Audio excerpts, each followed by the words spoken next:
We cover all sporting codes just for you. We are sure to give you weather to be ready for the day. Stay tuned to News Today at 3 p.m. from Monday to Friday on SABC News. We've brought you the elections manifestos. We have taken you on the campaign trails, the rallies and the door-to-door campaigns, and we caught the tension on tape. And even the drama when internal battles spilled into the public eye. Our cameras kept on rolling. And now, we bring you the race for seats. A record number of 63,654 candidates want your vote. As the numbers trickle in, we'll give you live updates from across the country and from the hotspots. While the police keep a watchful eye, so will Africa. Wherever you are, stay updated. Wherever you are, stay updated. Wherever you are, stay updated. The SABC, the nerve center of South Africa's elections news.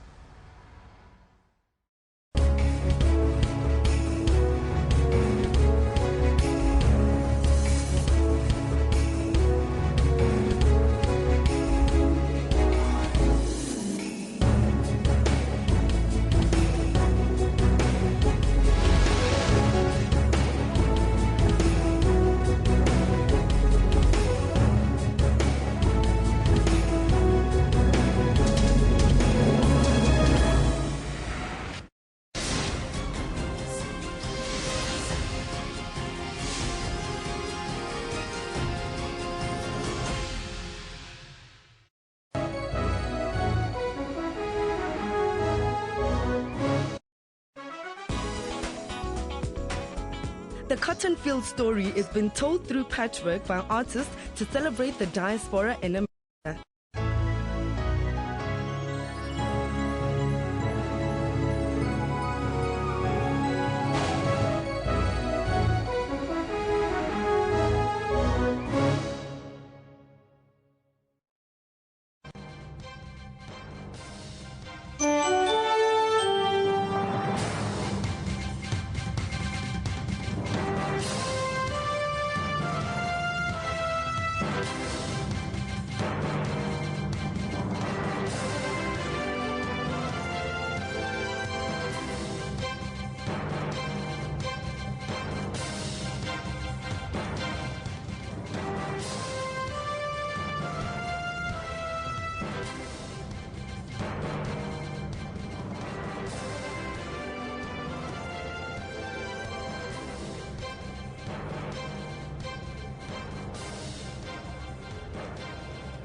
Well, local government elections 2016. Good morning and welcome to this special broadcast coming from, if you thought Dwayne Johnson was The Rock, well, think about that again. We are at The Rock, the IEC Nerve Center in Pretoria.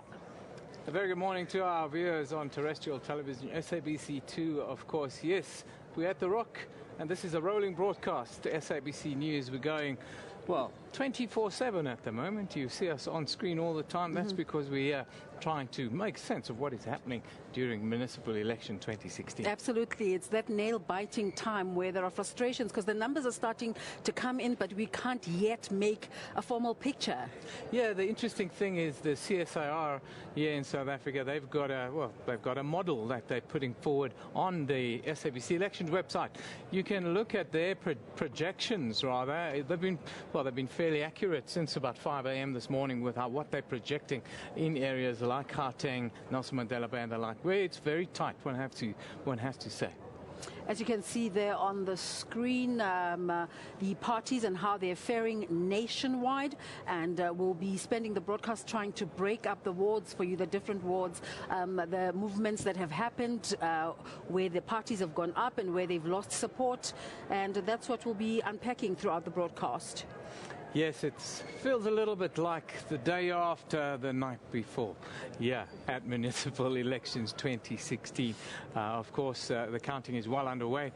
We'll bring you all of those numbers as the morning continues, but we have to well, we have to caution that these are preliminary numbers and there's still a lot of counting to be done and a lot of wards up for contestation. For now, we go to Joburg with the latest news.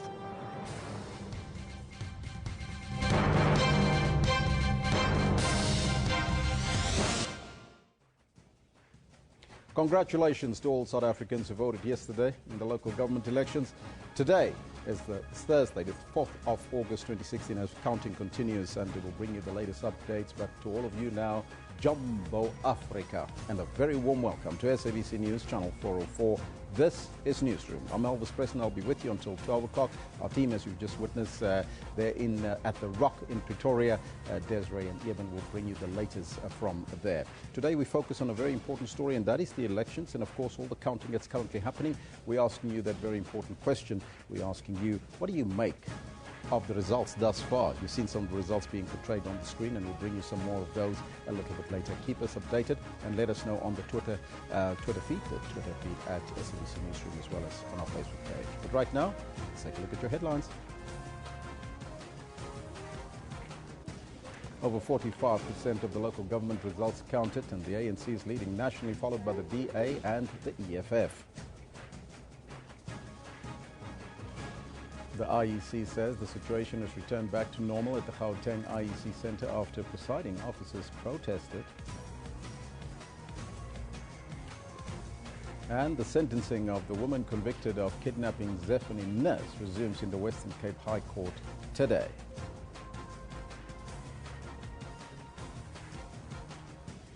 In your sports news, with the games officially opening on Friday, Team SA's Olympic Games get off to a rocky start as Banyana lose 1-0 to Sweden.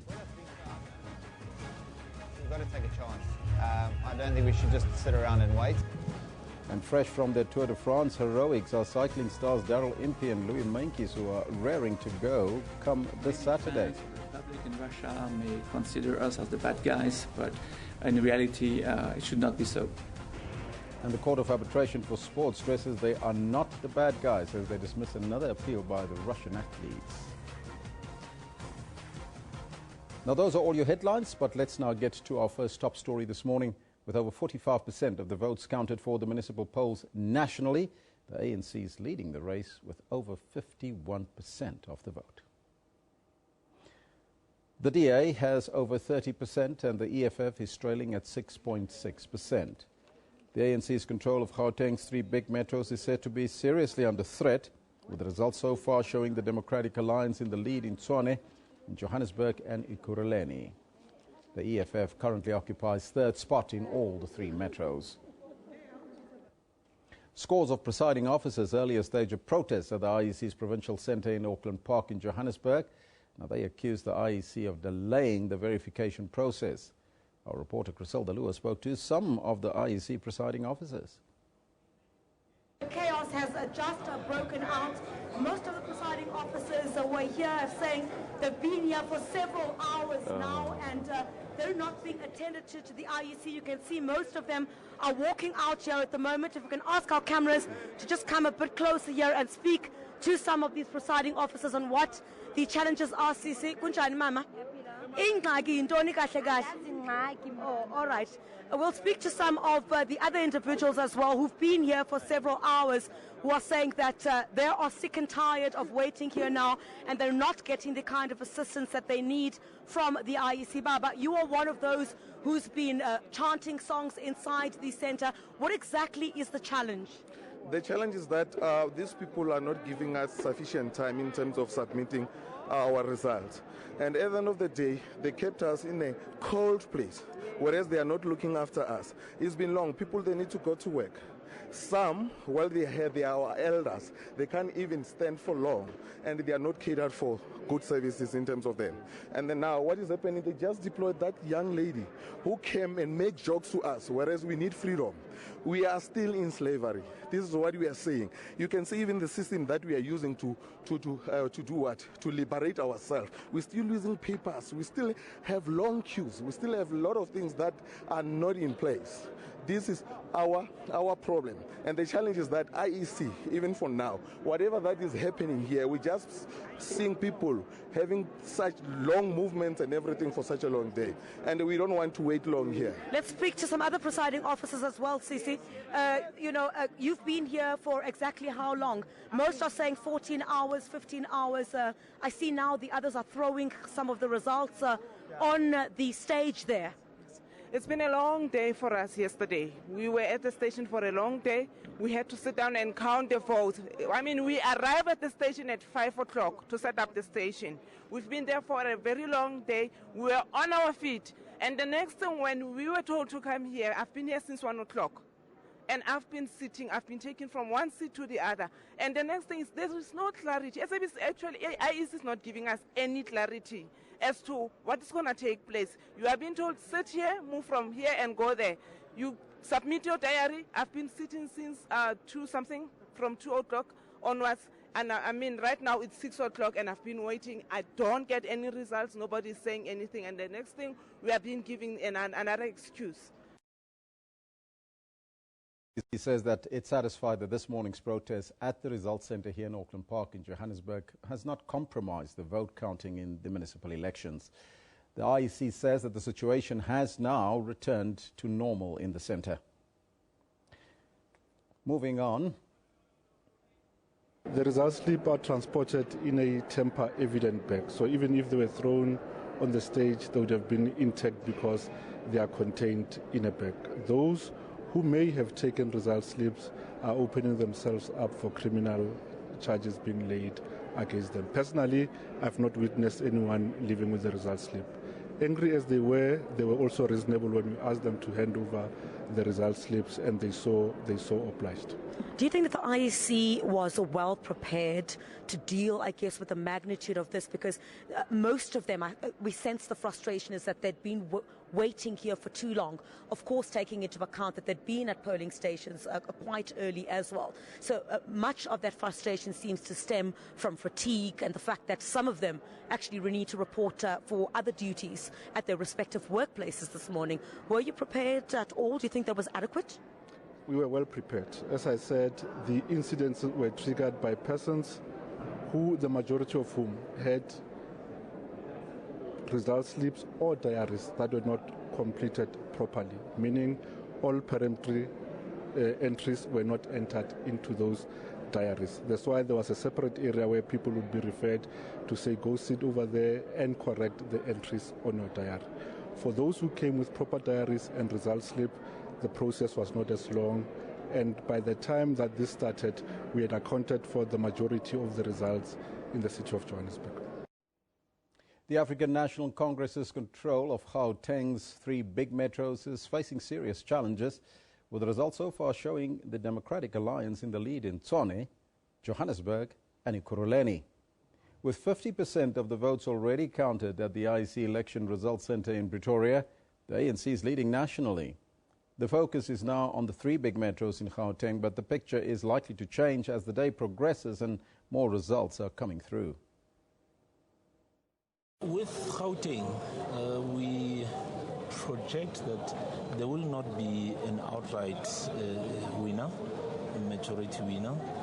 And I think the current results that we have, or projections that we have, show the DA coming in at about 37%, the ANC at 46%, the EFF at close to 11%, and the total at present percentage of voting districts coming in is at about 30%.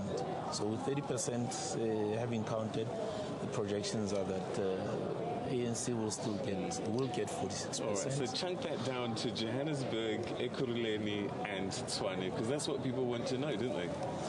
Yes, that's correct. Now, when we go down to Ekurhuleni, Tshwane, Johannesburg. These are amongst the more contested metros. Even there, the situation is such that there is no outright winner. Now, if we look at Johannesburg, the projection at present is that the ANC will probably end up with about 45%, and the current counted votes show it sitting at 39, close to 40%. Okay, that's compared to the current counted vote for the DA, which is at 45.36%, but the projection is that they will end with 38.9. Okay. So 44.68 versus for the ANC versus 38.9 for Johannesburg. And then EFF at about 11%. Okay, so EFF will be key in that equation. What about Tshwane? Tshwane, okay, it's interesting, and we'll talk about it later on when we compare. But Tshwane should end at about 44% for the ANC and 42% for the DA, and again 11%, 10.7% for the EFF. Wow. So not exactly the same trends, but similar. But what's interesting with Tshwane versus Johannesburg is that, you know, with the issues around the mayoral candidate, etc., in Johannesburg, that was sorted and it was stable, and in Tshwane it was less so, and yet Tshwane is coming up for the ANC with a similar percentage to what it is projected to get in Johannesburg. Let's now cross to the Results Operations Center. They call it The Rock, where Eben and Desiree is ready to rock and roll. Let's go there live. I'm with Herman, eh?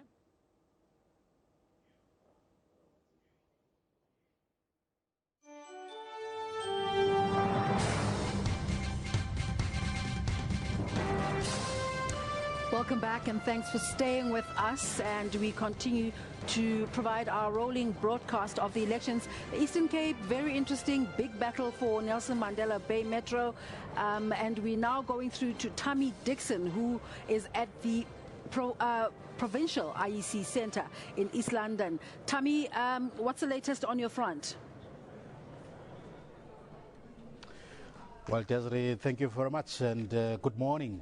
Well, the tension is rising here in the province as the vote counting process reaches finalization in a number of areas in the Eastern Cape. And now, what we're going to do in this segment, we're just going to pick up on some of the interesting developments in key municipalities because the voting process is continuing. So we're going to pick up on some municipalities and look at the developments there. We'll tell you about the municipalities that are being controlled now at this point by the ANC, and look at those that are controlled by the DA, and see if the picture is changing from what we know from the 2011 local government elections. And then across the province, in the same municipality, we'll look at that. Our reporter Unati Pingose is there. He actually compiled this report for us.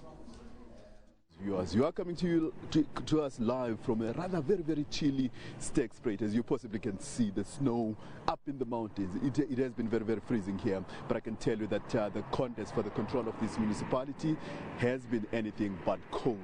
And the information we are getting is that the newcomers within these municipalities, that is the Sterkspruit Civic Association, we are told that they are making inroads in this largely ANC battleground. The ANC, of course, it is the incumbent. It was up against other seasoned campaigners like the DA and the UDM, and of course a whole lot of newcomers. Among those is the Sterkspruit Civic Association, Sterkspruit Development Federation, as well as the Economic Freedom Fighters.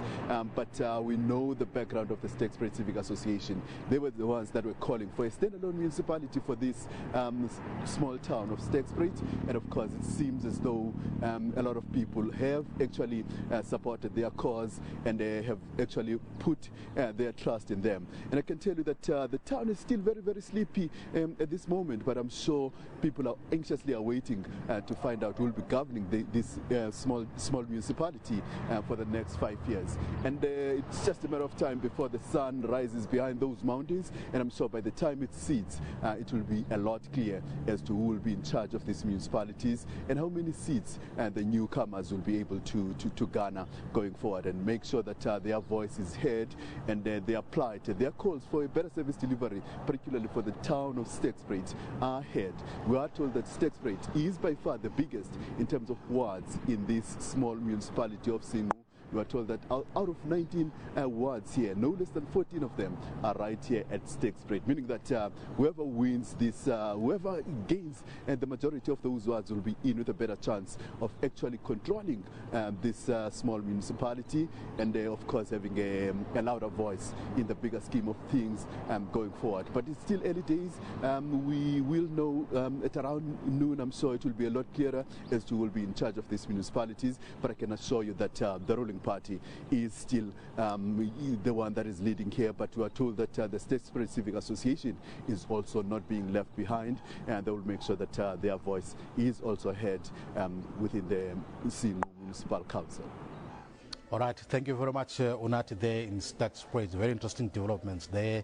And joining me now here on the set is our resident political analyst, Jolene Steyn-Kotz, who's going to give us some analysis about what's happening. Very interesting developments in Stegspruit. Given the history of that area, we know the disputes and the protests that have been there with community there wanting the standalone municipality, and as a result of failing to get that, then they decided to actually contest the elections, and now they seem to be doing very well. No, look, I think it also speaks to what I would say political formations outside formal political party, configurations where communities are almost trying to take control and drive agendas and issues that affect them. You know, the Senqu municipality, high youth unemployment rate of around 43%. You are looking at an area where around 13% of people have matric. You are also looking at an area where around 12% have access to a flush toilet, for example, as well as around 9% access to piped water, according to the census data. So it's going to be interesting to see in future whether we will see more and more of these civic or community-based associations pop up. It actually have been a very interesting feature already in these elections, especially here in the Eastern Cape, because we've seen the emergence of these organizations.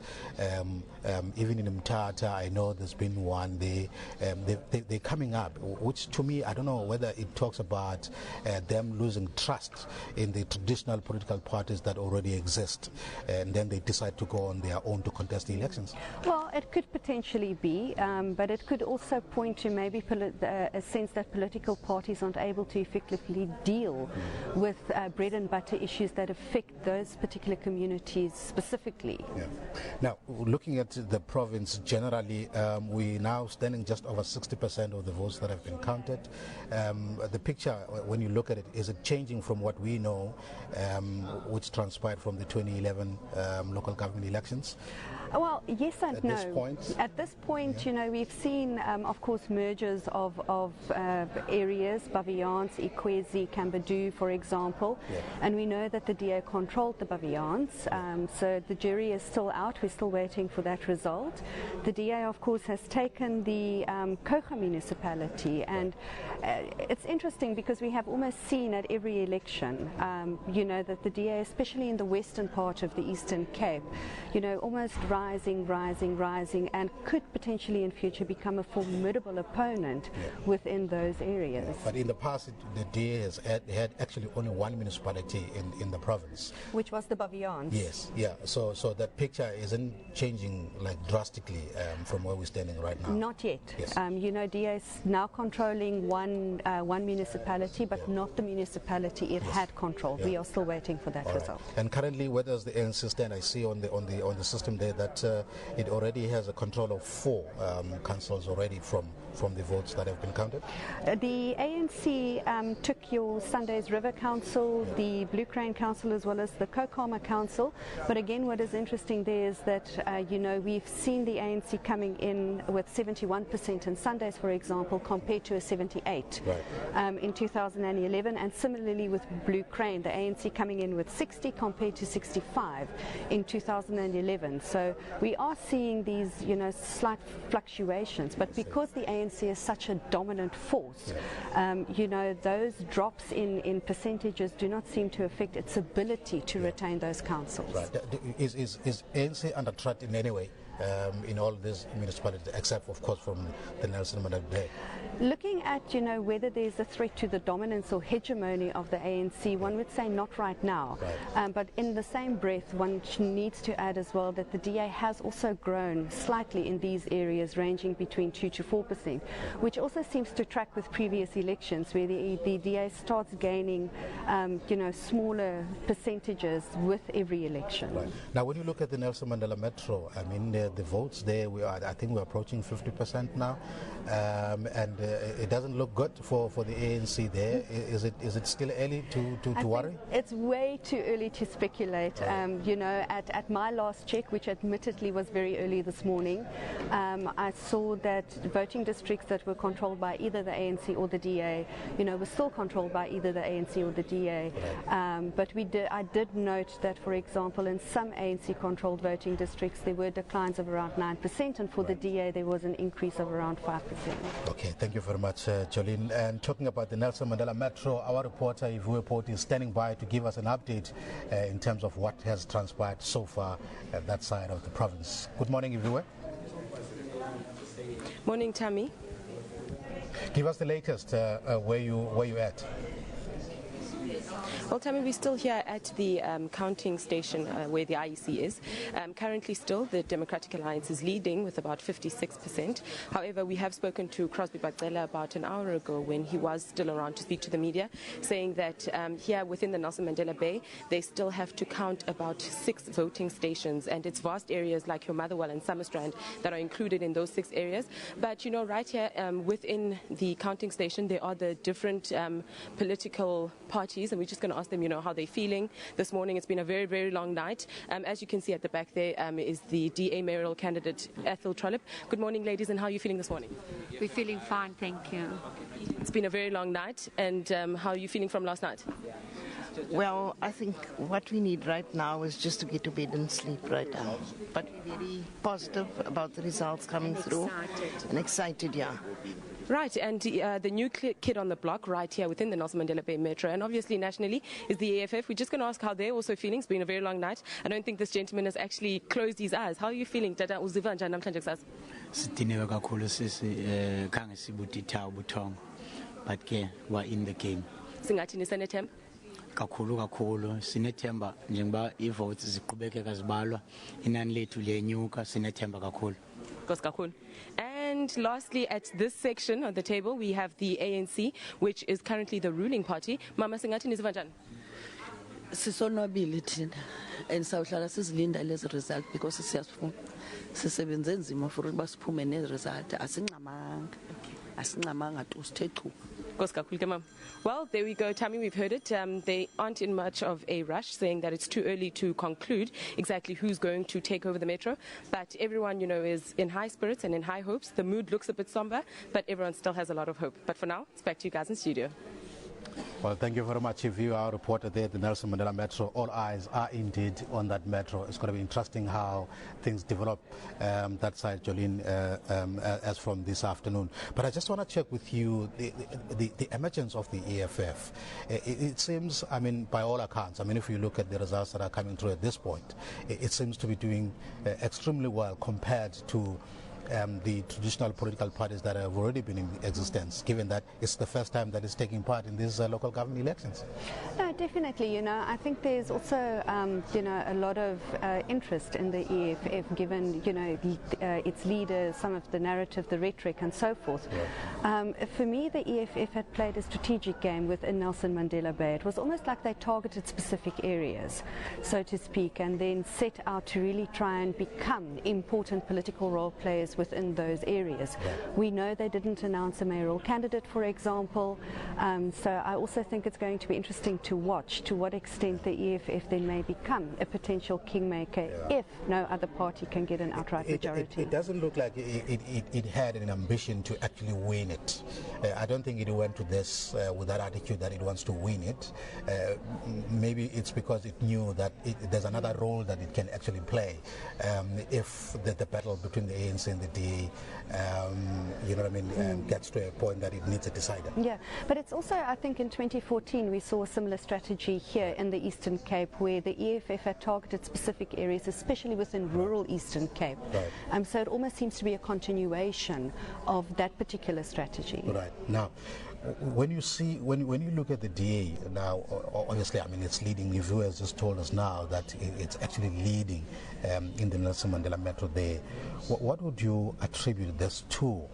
I mean, the DA, you know, has been very bold, even during its campaign. It's been very ambitious in terms of, you know, trying to get control of this municipality. What drives the DA, you know, to have this confidence that it could actually win this municipality? Well, I think, you know, if you look at the broader history of Nelson Mandela Bay in particular, you know, it is a municipality that suffered severely under political factionalism, a blurring of the political and administrative lines, so to speak, that affected service delivery. Nelson Mandela Bay has a 36% unemployment rate, for example. It is seen as one of the most segregated cities in South Africa, even though we are 22 years in democracy. So I think, you know, given that people might have felt that the ANC is not delivering, it could have opened up a space for opposition parties to come and say, but give us a chance. Right. Well, Jolene, thank you very much for your time. Well, that's our resident political analyst here at the IEC Results Centre in East London, Jolene Steyn-Kotze, ending up that discussion as we look at some of the developments that are coming through from this province. With that, it's back to our colleagues now in Pretoria. Well, thank you so much there to Tammy Dixon, and we'll continue to get analysis throughout the country. But we're joined right now by Ms. Precious Lukayeni, who's an economic and political analyst. You were nodding a lot there as Tammy was talking to Jolene. What are your thoughts about their conversation in terms of analysis of the patterns coming up out of the Eastern Cape? My thoughts about what is coming out of the Eastern Cape is the whole issue of Buffalo City, for example, where currently, though it's still early, the ANC... It's already indicating that the ANC is leading there. Is leading there, but with a very low... They used to get more than 70% there, but now they're at about 52, which then is an indication of the direction things are likely to take. You said earlier in a discussion between the two of us that the days of an outright majority are almost over. What did you mean? I mean, these opposition parties are becoming stronger. So the days, for example, the days of the landslide of the ANC are gone. It's an unusual picture where you see that, though it's still early, that the DA is leading in certain areas. It's very uncommon. It's not something. Unpack that unusualness for us. It's unusual because the ANC would lead from the beginning. But now the DA is growing and the FF is present. The days of outright majority are gone, even for the DA. Let's just look at the graphic on the screen and incorporate it into our discussion as you continue. And it takes us back to the Eastern Cape. Okay, so if you look at that graphic there, it shows that now, that is the Eastern Cape. I don't know how far the whole Eastern Cape, but I was just talking about Buffalo City as a municipality that has not been a focal point of these campaigns. In Buffalo City, the ANC was a majority party there. It would get a landslide majority. But for these elections now, that landslide majority is gone. Those days are gone because the people are spoiled for choice. In this election, there are 204 political parties contesting elections. It means then that those political parties are not going to create their own people. They're going to get members from existing people, and then the days of landslide majority are gone. Actually, as we speak, 51.97% of the votes have been declared, and we're looking at councils not yet calculated, 190, so still a long way to go, even if we're talking about 51%. Yep, 51%. If you look at the graphic there, you can see at Buffalo City the ANC is at 51.2% and the DA is at 35.5%. If you look at the trend of the DA nationally in the national elections, the DA has been growing from 1994. So we can expect that it is still going to grow in the local government elections. We can hope that it's going to do better this election than it did in the previous one. Mrs.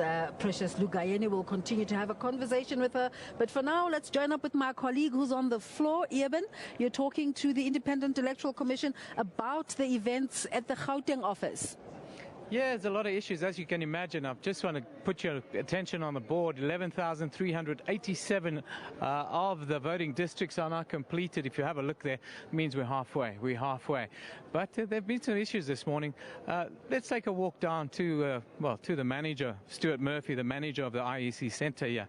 Now, the manager of the IEC Centre, well, we're talking about some of the issues that they're having down in Auckland Park. Let's go and speak to Stuart. At the Auckland Park Centre this morning, of course, a couple of presiding officers, well, they walked out or they staged a protest. They were unhappy with the procedures that were in place there. I just want to talk to him about this, but there are also some other issues that we've got on the cards. Stuart, good morning. Can we have a quick word? Stuart, we saw a little bit earlier there's unhappiness with some of the presiding officers in Auckland Park. Just give us a quick overview. What's happened and how did you guys manage to resolve that? Okay. Well, what happened is at the Gauteng Results Centre, it's also the Johannesburg results capturing site. Yeah. So the people who were unhappy were the presiding officers, the people who had returned the result slips. Yeah. Now, because of very thorough IEC processes to make sure that everything is received from the presiding officers and it's completed correctly and accurately, there was a bit of a backlog that had developed. Yeah.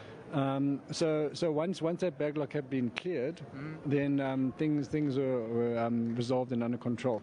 So I can report happily that at the moment everything is under control. The presiding officers are happy now, and things are running smoothly. I read that a lot of these presiding officers are school teachers and people who have day jobs, of course, as everyone does. Does it mean that these people won't be going to work, or do they book off for the week when they do this process with you guys? How does it work? Well, we do warn people that the results process might take more than just voting day. So there is that advance warning. So people are required to make arrangements around that schedule. Yeah, I can understand the anxiety. Just quickly before I let you go, let's talk about the overall process. I see we're 50% completed right now, but I understand that you guys at the IEC, you expect a lot to happen around 4 o'clock this afternoon. Just tell us why do you believe 4 o'clock to be a key point in the counting process? Well, generally, historically, what the trends have found is that by the end of 24 hours after the close of counting, so by this evening, Thursday evening, we should get around 90% of results. The remaining 5% of results will probably take a further 24 hours. So by Friday evening, we should have 100% of results. So by 4 p.m., a large bulk of results are expected to come through. Stuart, thank you very much for giving us an update. That's Stuart Murphy. He's the manager here of the IEC's electoral process. Now, if we look at the board quickly, I'll just have a quick look. Halfway down, the ANC sits at a national support of just over 52%. They have just claimed more than 1,000 seats with 931 ward and 76 proportional representation seats. That's the tail of the tape, of course.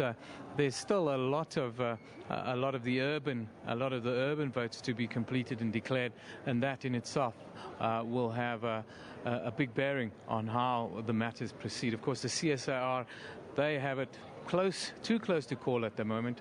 I just spoke a little bit earlier to the CSIR before we came on air, and their projections, well, they say that in the big metros, the ANC might still win all three metros, but very, very narrowly. They have put in, I think, between 1% and 3%. That's how close their projections are at the moment. Of course, it changes every hour as the votes come in. We'll try and keep you updated as the votes come in, and also how these projections change over the next couple of hours. But we're halfway down, 50% of the way.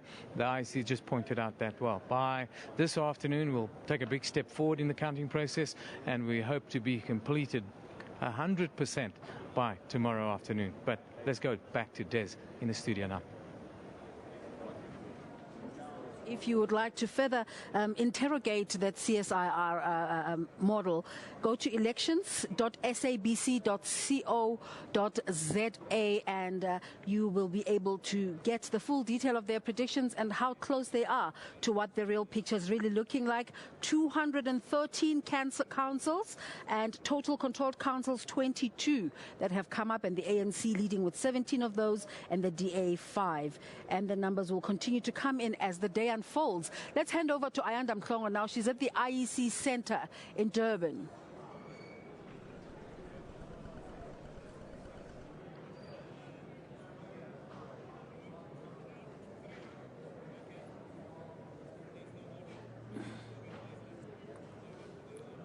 Okay, we don't seem to have audio there with Ayanda. We'll go back to her later on, and we continue with our conversation with Ms. Precious Lugayeni. What are the most interesting? You focused a lot on Buffalo City. For you, which other wards, which other councils can we expect to see get surprises from? I think Buffalo City is a surprise. It is the first one. And we can look at Bavians and see what is happening in Bavians, because Bavians is an area where most of the time the DA will win, of course, without getting an outright majority. While I still talk about majority, Desiree, just to deviate a little bit, earlier I was talking about the conversation that we have to have as a country about the majority. If you look at the campaigns of these political parties, the DA, the ANC, the EFF, mainly the DA and the ANC, their campaigns have been focusing on the metros, thus ignoring the rural voters or the rural areas. Is this not because of the perceived non-viability of the rural councils? No, but that is where the majority of the people of South Africa live. I'm coming to that point that let's say the ANC loses one of the metros. They will lose a municipality which has a strong revenue base. And then they become a rural party. They win the rural areas and they become a rural party. And then if they become a rural party, your point then becomes valid that there's no revenue base there, and then service delivery becomes more difficult. So that is what we need to talk about as a country. Most predictions have not put the EFF in the lead in the metros. So the prediction is that they will lose in the very councils that you're talking about. What change can they bring there? The EFF can... I think the EFF... Can I just ask you to hold on to that thought? Okay. We now, apparently, Ayanda is online now. Okay. Ayanda, what's the latest on your side? Well, Desiree, thank you very much and welcome once again to the Durban ICC. It's the Results Centre. Well, certainly from the last time we spoke, the results are still trickling in very slowly. We were at 31% about an hour or so ago, and at the moment of looking at the province, the results that have come in so far, we're looking at 37% complete. Now, just to quickly look at the overview, we have the ANC in the lead with 55.93%, that accounting to 110 seats. The IFP coming in at the moment at the second place with 28.82%, and that translating to 32 seats. And the Democratic Alliance with 9.58% and 10 seats. All right, joining me to discuss the results, those that we have so far, I am joined by our political analyst, Dr. Bheki Mngomezulu. Dr. Mngomezulu, good morning and thank you for joining us. Good morning and thanks for having me. All right, Dr. Gomezulu, we're looking at the provincial picture. Of course, I mean, we're still a long way to go. We're only at 37% at the moment. But just what do you make out of the picture at the moment? No, I must say that the results as they stand right now are not surprising. We expected the ANC to take the lead, an early lead, so to speak. And the expectation is that the status quo is going to remain like this, because we know that the ANC has a significant presence nationally, but more particularly here in KwaZulu-Natal. And the IFP has always been one of the contenders for the leadership position in KwaZulu-Natal. And the absence of the NFP might also have given it a boost, but the same NFP has also given a boost to the ANC. So that's why I'm of the view that the first two positions are almost certain that the ANC will take the lead, with the IFP coming second. Obviously, then the DA will take the third position. As to where the EFF will feature, in KwaZulu-Natal, I don't think that the EFF has a significant presence, but it will definitely get some votes no matter what. It will get some votes even if they are in small quantities. So this is not a surprising picture. This is what most of us expected even before the votes were casted. Just speaking of the IFP, it had said that after that loss in 2011, when it lost some of its municipalities, that this time it was sure that it would regain its municipalities, particularly in rural parts of KwaZulu-Natal. And if you look around here, this is towards the far north of the province of KwaZulu-Natal, where we have this area is Nongoma. Here we're at Ulundi. So these are the municipalities that they had said that they want to go back and regain control of. Yeah, absolutely. And so far, the results show that the IFP has, in fact, managed to achieve its goal, which is basically winning some of those municipalities, the ones we've mentioned, like Ulundi and Nongoma. But then I think one municipality that would be very interesting will be the Nkandla one, because from the look of things, it will be neck and neck between the ANC and the IFP. But the other thing that is also interesting to note, at least from the results we've seen thus far, is that the ANC has also managed to get some municipalities where it didn't initially have any significant presence. So which then tells you the picture that as much as the IFP is increasing its presence in KwaZulu-Natal, the ANC is also doing the same. And then, of course, the DA is gradually coming into the party, but then I don't see them causing an upset. So as much as the ANC is gaining and the IFP is gaining, but I don't see the IFP overtaking the ANC in the overall picture in the province. What do you make of this section? I mean, this is the EFF here, and in Nongoma. That one is very interesting because traditionally Nongoma used to be under the IFP, and then from 2011 when the NFP came into the picture, then we saw that the NFP took over. Now to see the EFF getting some votes, being a newcomer in Nongoma, it's very interesting indeed. Very few of us expected this picture. So I think that the EFF could be happy about its performance, especially in that particular area. Because generally speaking, the EFF doesn't seem to have enough presence in KwaZulu-Natal. But then to get seats at Nongoma, it's something that is a surprise to most of us.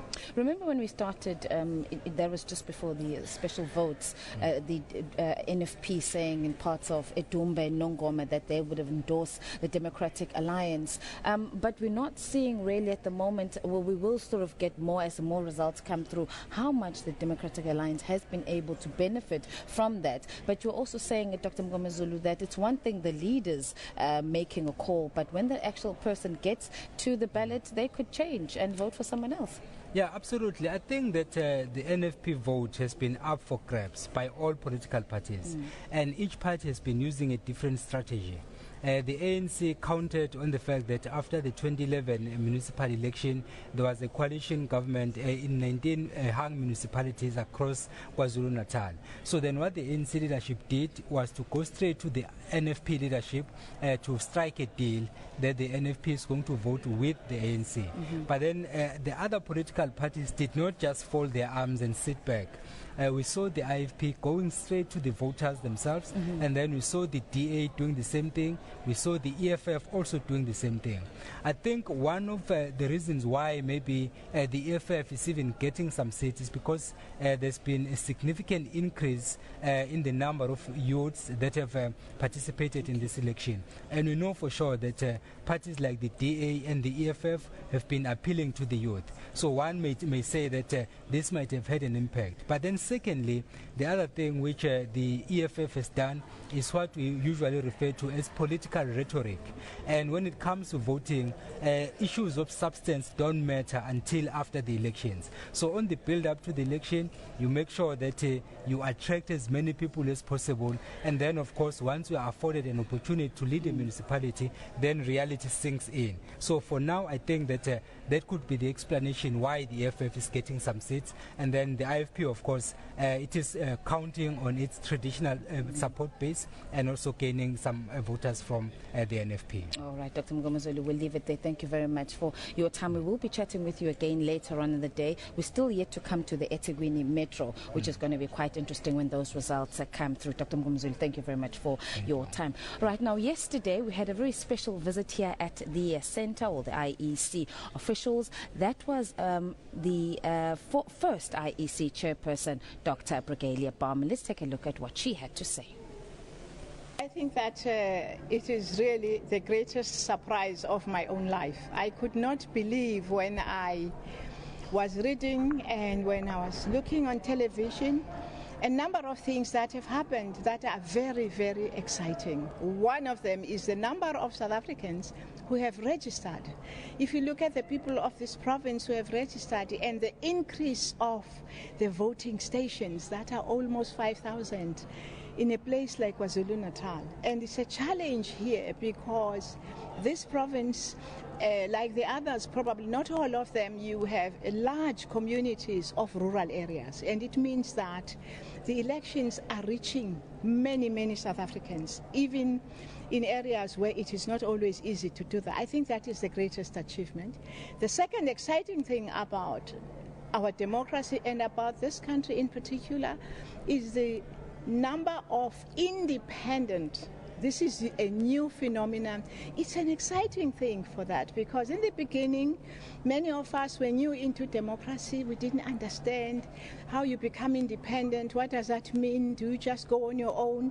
No money to do that. And when you look at the figures, the number of people in this province who have become independent, it is a sign of growth.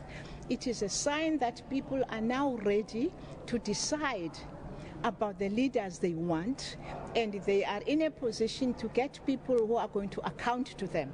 And that is a very good sign, which means we are growing people in terms of accountability. We are beginning to be confident about ourselves, whereas before we depended on a party. All right, that was Dr. Brigalia Bauman, the first chairperson of the IEC during her visit to this centre last night. All right, joining me now is the chairperson of the African National Congress in KwaZulu-Natal, Sihle Zikalala. Chair, good afternoon. Good morning. And yes, thank you but very much anyway, for your good time. afternoon and good morning. It's the same. We haven't slept. All right, Chair, we've just updated our results now. 40%. Look very good. Ne? It's good. It is ANC all over. All right, so looking at it, obviously 40%, we've still got about 60% to go of the results, but you're happy? Yes, we are very happy as the ANC. For instance, we came in the elections with 73 wards in eThekwini. Right now, we're standing at 74 wards. We've got 74 wards in already that in the ANC that we have already won as the movement out of 110. Already we've got a clear majority. I heard some analysts saying, yes, the ANC will win it, but it's going to win with a reduced majority. No, we're going to win and win decisively. There will be those few votes which will go to independents and go to the opposition. The opposition, what they've been drumming up that they will win eThekwini and other districts, it's not prevailing, it's not happening. So we are happy as the ANC, but even in areas where we were co-governing with the NFP. We've done well. We've won on our own. We've won already Dumbe, Paul Petersburg. We've won Ukahlamba. We have won Umchezi. We won in Daga decisively. We've won Umvoti. We've won Dundee. So it is clear that we are taking over as the ANC. Just before, obviously, you had met with the NFP leaders and party members, then were going to endorse the ANC. Do you think that it helped you in some of the areas, particularly areas like Dumbe, for example? Yes. The NFP has a strong presence in some areas like Paul Petersburg at Dumbe. Of course, with also in Gwanongoma, which does not have it didn't find expression in Gwanongoma. I don't think we benefited that much, but with regard to Edumbe, I think it assisted us a lot, and in some other areas. So, but beside the question of elections, our relationship with the NFP, I would say, was of course a relationship till 2016 local government elections. But the manner in which we worked as two organizations was respectful. Were able to intervene whenever there are problems with their councillors. So they've treated this relationship with the ANC with seriousness it deserved. So we are going to, we should be continuing working together because we've worked successfully.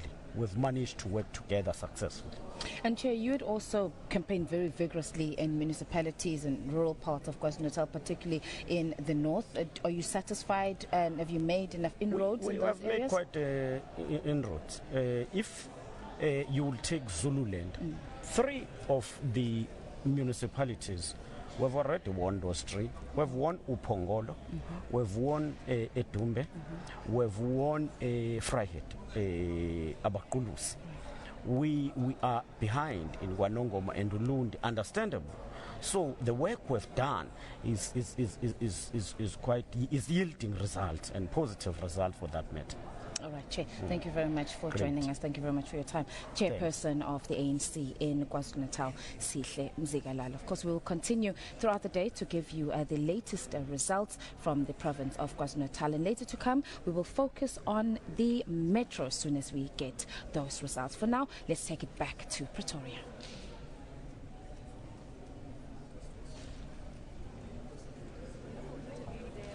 Brigalia Bam, who remains a credible authority on matters pertaining to elections here in South Africa. But as we were going to our provincial crossing, we didn't finish up the question about the participation of the EFF and how they will remain victors anyway, because they started from a zero base. I think the EFF is performing in these local government elections. Of course, still early, but their performance is not different from the 2014 national elections. This is a new kid on the block. As you say, their performance, their base is zero. So whatever they do will be a victory for them. But however, I think the EFF will play the role of kingmaker in areas where there will be no outright majority. But the question that remains to be seen as to who will they go to coalition with. Whether they will, I don't see them going to coalition with the ANC. They may go to the coalition with the ADA.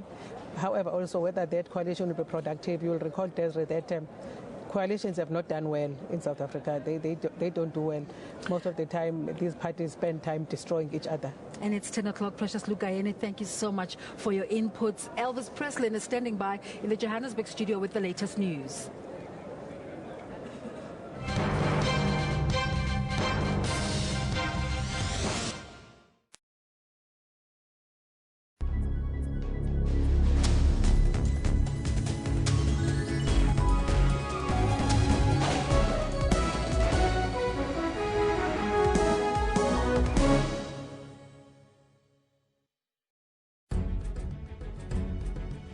What's wrong with Triple M? What is illegal here? Who is being defrauded here, Trevor? It is about the best interest of the citizens of this country. But the citizens are the ones who are playing, who are members or participants in this. If you put in 15,000 rand, after 12 months you get 1.2 million rands. I mean, Who wouldn't go for this? Watch Question Time with me, Mpho Tsedu, Monday to Thursday at 5:30 p.m. on the SABC News Channel. News Today provide news updates giving a wealth of knowledge. Breaking stories and crossing live for you. We follow business developments intensely. Experts and analysts tackle all challenging issues for you. We cover stories locally and abroad to keep you informed. We cover all sporting codes just for you. We are sure to give you weather to be ready for the day. Stay tuned to News Today at 3 p.m. from Monday to Friday on SABC News. Your past should not determine your destiny if you make informed choices about your future.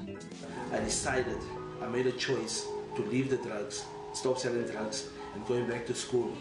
Bophelong unleashes a chef who discovered his talent from doing cooking chores. When you look at the church, there was chores that you have to do, and mine was cooking.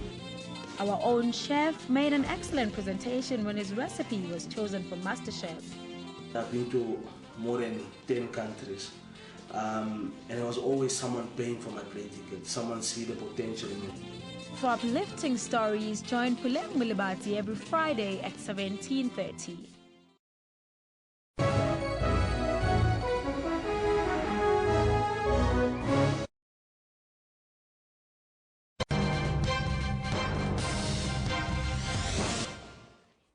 Welcome back. It is the second hour, of course. Counting is continuing. The voting has came in, and of course the counting is continuing. And our Pretoria office, the IEC, where it's happening now at the Rock, will keep you updated on all the numbers around the country. So please stay tuned here on your favorite channel. This is Channel 404. This is Newsroom, and I'm Elvis Preslin. Now, with over 50% of the votes counted for the municipal polls nationally, the ANC is leading the race with over 51% of the vote. The DA has over 30%, and the EF is trailing at 6.6%. The ANC's control of Gauteng's three big metros is said to be seriously under threat, with the results so far showing the Democratic Alliance in the lead in Tshwane, Johannesburg and Ekurhuleni. The EFF currently occupies third spot in all the three metros. Scores of presiding officers earlier staged a protest at the IEC's Provincial Centre here in Auckland Park in Johannesburg. They accused the IEC of delaying the verification process. Our reporter Griselda Lewis spoke to some of the IEC presiding officers. Just broken out. Most of the presiding officers were here saying they've been here for several hours now, and they're not being attended to the IEC. You can see most of them are walking out here at the moment. If we can ask our cameras to just come a bit closer here and speak to some of these presiding officers on what the challenges are. Sisi, kunjani mama? Ingxaki yintoni kahle kahle? Oh, all right. We'll speak to some of the other individuals as well who've been here for several hours, who are saying that they are sick and tired of waiting here now, and they're not getting the kind of assistance that they need from the IEC. Baba, you are one of those who's been chanting songs inside the centre. What exactly is the challenge? The challenge is that these people are not giving us sufficient time in terms of submitting our results. And at the end of the day, they kept us in a cold place, whereas they are not looking after us. It's been long. People, they need to go to work. Some, while they are our elders, they can't even stand for long, and they are not catered for good services in terms of them. And then now, what is happening? They just deployed that young lady who came and made jokes to us, whereas we need freedom. We are still in slavery. This is what we are saying. You can see even the system that we are using to do what? To liberate ourselves. We're still using papers. We still have long queues. We still have a lot of things that are not in place. This is our problem. And the challenge is that IEC, even for now, whatever that is happening here, we just seeing people having such long movements and everything for such a long day. And we don't want to wait long here. Let's speak to some other presiding officers as well, Sisi. You've been here for exactly how long? Most are saying 14 hours, 15 hours. I see now the others are throwing some of the results on the stage there. It's been a long day for us yesterday. We were at the station for a long day. We had to sit down and count the votes. I mean, we arrived at the station at 5 o'clock to set up the station. We've been there for a very long day. We were on our feet. And the next thing, when we were told to come here, I've been here since 1 o'clock. And I've been sitting, I've been taken from one seat to the other. And the next thing is there is no clarity. SABC, actually, IEC is not giving us any clarity as to what is going to take place. You are being told, sit here, move from here and go there. You submit your diary. I've been sitting since 2-something, from 2 o'clock onwards. And I mean, right now it's 6 o'clock and I've been waiting. I don't get any results. Nobody's saying anything. And the next thing, we are being given another excuse. The IEC says that it's satisfied that this morning's protest at the results centre here in Auckland Park in Johannesburg has not compromised the vote counting in the municipal elections. The IEC says the issue has been resolved and the situation has returned to normal in the centre. The Gauteng Results Centre, it's also the Johannesburg results capturing site. Yeah. So the people who were unhappy were the presiding officers, the people who had returned the results slips. Yeah. Now, because of very thorough IEC processes to make sure that everything is received from the presiding officers and it's completed correctly and accurately, there was a bit of a backlog that had developed. So once that backlog had been cleared, then things were resolved and under control. So I can report happily that at the moment everything is under control. The presiding officers are happy now, and things are running smoothly. Well, there you have it. That's your latest news for now. But we're going to go back to The Rock, where Evan Janssen is standing ready to rock and roll. Let's go there live. Of the counting is now completed, and the picture nationally, 52.18% to the ANC, just under 30% to the DA now, with the IFP surprising, one would think, on the back of the NFP not being part of the election right now. In KwaZulu-Natal, that would have been a major benefit, and it certainly looks like that on the board. The EFF, well, analysts are saying that the EFF are underperforming at the moment, which is a major surprise. They've got a total of 22 seats, 1 ward and 21 proportional representation. But it's not just about the big parties, of course, the municipal election. It's about all the parties, especially the smaller parties. Now, we're heading into the next week where, if you look at the board, it's so close. There's going to be a lot of coalition politics coming into play over the next 2 weeks, actually. Those discussions have already started. I want to talk to a couple of the smaller parties just to find out how they gauge what is happening right now. Now, this is Joanne Downs. He's with the ACDP. Very good morning to you, Joanne. Nice to talk to you again. Yeah, nice to talk to you as well. So you want to know how we think we're doing? Well, yes, but also how you think the next 2 weeks will look with regards to coalition politics and how open you are to those kinds of things, and how you're thinking of aligning yourself, if at all. Well, we'll have to see where the land lies as far as coalition goes. I think that the goal of all of the opposition parties is to keep the ANC out, but how that pans out, we'll have to see. We've had good results that we're seeing so far in the wards and VDs that we've looked at. We look like we've increased in percentage, so it looks like in some of the places, like maybe Tshwane, we have an opportunity to be kingmakers, which is great. That's what it's all about for the smaller parties right now. They're looking at kingmaking. Yes, that's very much part of the political process. 53% down. But let's move down the line here. Of course, it's alphabetical. I'm trying to give everyone a fair shake. The African Independent Congress are here. Very good morning. Very good morning, guys. How are things going so far for you guys? Election 2016? So far, so good, actually. But although as we were not expecting this, but we are happy that we are on the scoreboard now, showing up that we are just one municipality has been completed and we've got 2 seats there. We are very, very happy, and we are still waiting for towns like City of Joburg, Ekurhuleni and other parts of the country, more especially in KZN. I think we're going to do fairly well there. Thank you very much. Thanks for talking to us. Yes, let's move over further. Let's move a little bit further down the line. One more. Yeah, I did talk to the Democratic Alliance.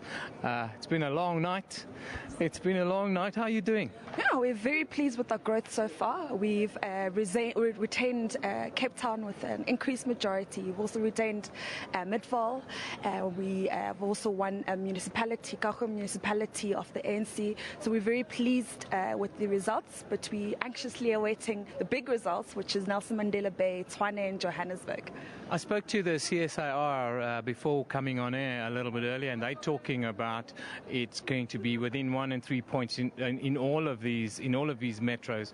If that is the case, what will the next week look like for you? We're absolutely hoping we win outright majority, so we do not have to consider coalitions. We hope the voters have given us that majority that we require. But if we have to consider coalitions, that will be something we talk about once all the votes have been counted. Thank you very much. Thank you for talking to us. Well, that's a tale of the tape as it is. Of course, I spoke to the IEC a little bit earlier. They say their timeline for today is around 4 o'clock. 4 o'clock. That's where they expect most of the rest of today's results to come in, and then 100% probably by tomorrow afternoon. But I've got an interesting gentleman here behind me. Mr. Willie Madisha is here, of course, with Cope. If I can jump. How are you, Mr. Madisha? Can I have a seat next to you? Of course. How are things going so far, sir? Well, we are happy. At least there is movement, as you can see. This is something that we actually have expected. But then I realized that some of the results have not as yet been captured. We have the report, for example, that in a number of other areas and provinces, I count 5 there, we have won, and it has not been captured. I suppose it will be captured, and we're quite happy. We're moving forward. 2011, you walked away with 263 councillors, wards. Yeah. What would you see, or what would make you happy, or what would keep you peaceful this time around? What would you be happy with? I'll be happy if we can double the number. I know we have had very many challenges, something which took our time, but then I can tell you that with the members, with our candidates, with our leaders in branches, etc., we are really going on. And we've been able to look back and say, where have we made mistakes? And we're now moving forward. I'm quite happy. Mr. Madisha, thank you for talking to us, and it's nice to see you on the floor here today. I was looking out for you yesterday. Thank you very much. That's COPE's Mr. Willie Madisha. Of course, yesterday I spoke to Dennis Bloom, who is representing COPE as well on the floor here. And the thing that they pointed out is that they would like to double their influence. They would like to double their numbers. It'll be a big ask if you think about it. They won 263 wards last time around. At the moment, if we look at the board, well, they're sitting on 5, and they're all PR seats at the moment. So it's going to be a tough ask, but we're just past the halfway mark, and there's still a lot of work to be done within the counting process. We're sitting at 53%. Now, that is 11,989 of more than 22,000 voting districts that are completed. That's the process as it proceeds right now. But things are happening in Gauteng, I've been told. I just heard in my ear. So let's go straight to Gauteng and see what is developing there.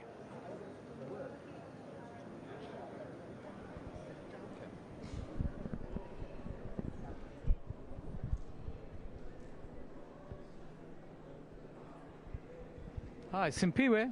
Well, thank you, Eben. A very good morning to you. We're coming to you live from the IEC Gauteng Result Operations Center in Oakland Park, wherein the situation remains relatively calmer now following chaotic incidents a little earlier this morning, and wherein we saw hundreds and hundreds of IEC presiding officers protesting in the main hall and throwing ballot papers onto the main stage. They're basically decrying the fact that they've been ill-treated by the IEC staff, some saying that they've been queuing for as long as 14 hours since last last night to deliver the ballot slips as is procedure, but then they were not attended to by the IEC. Well, they eventually threw the ballot papers onto the main stage and they exited chanting struggle slogans.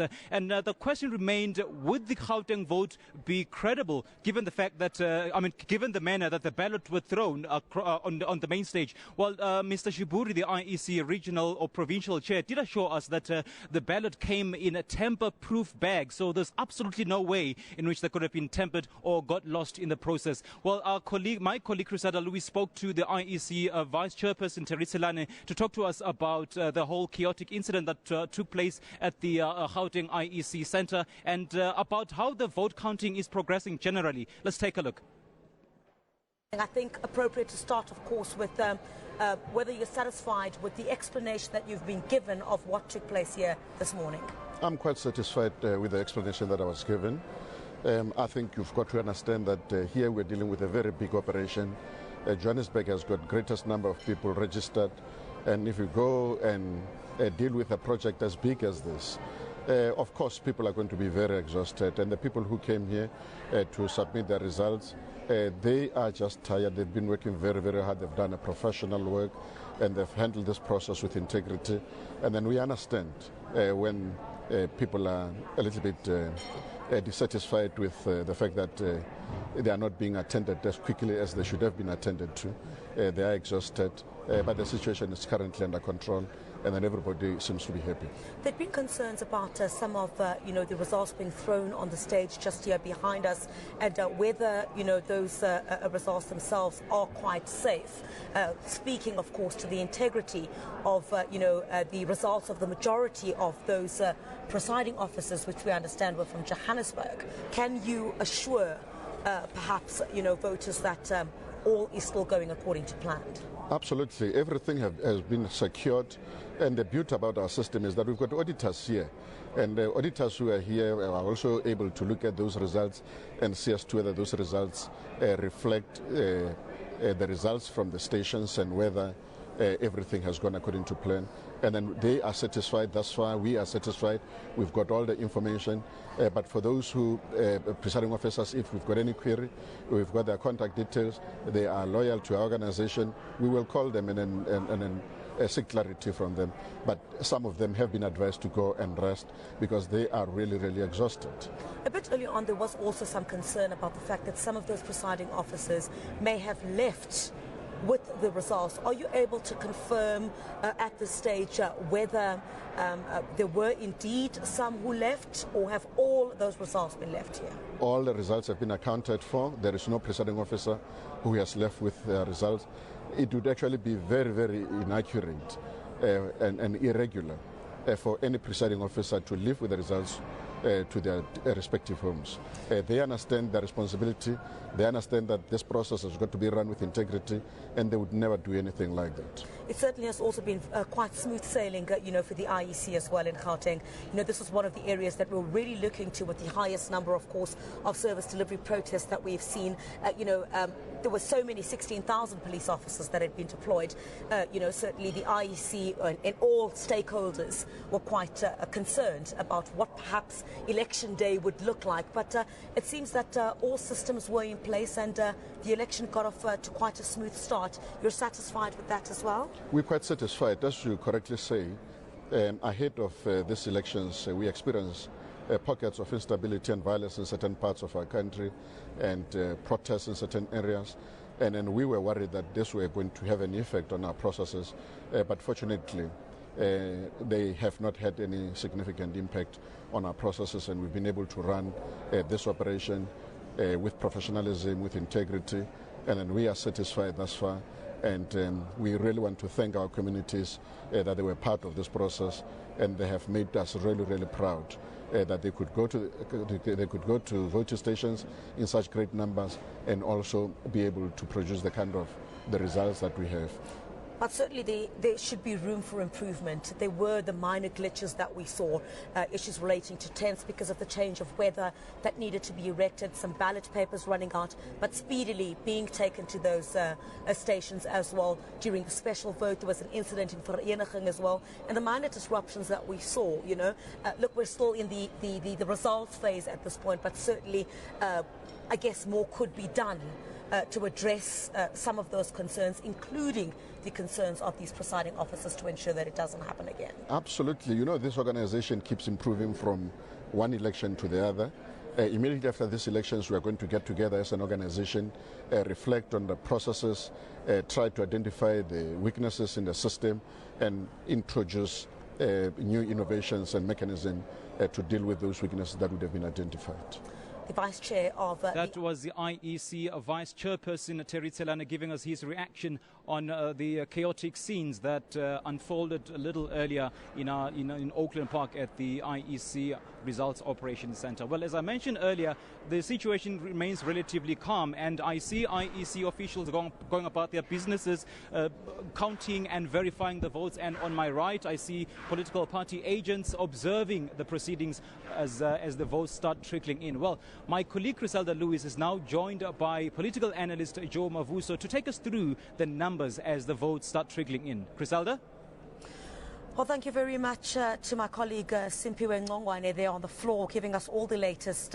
Certainly we can see that the situation has certainly returned to calm here since those disruptive scenes that we saw this morning. But yes, we are joined by Joe Mavuso, who is a practitioner in local government elections. We're going to dissect quite a lot of what has happened in Gauteng, who's leading, who is way behind, who was likely to catch up, and essentially looking at the three metros, the city of Johannesburg, Ekurhuleni and Tshwane, and how these political parties are faring as well, and of course taking into account the new player in the scene as well, the economic freedom fighters. Mr. Mavuso, thank you very much for joining us this morning. I think let's take a look at this leaderboard at the moment. We see 37% of the votes counted so far complete in actual fact, and the ANC leading by 43%, and the DA just at slightly over 42%. I want to dissect first of all, what Gautengers would have possibly taken into account, before they cast that ballot. If we look at the city of Johannesburg, first of all, there was the issue regarding the e-tolls.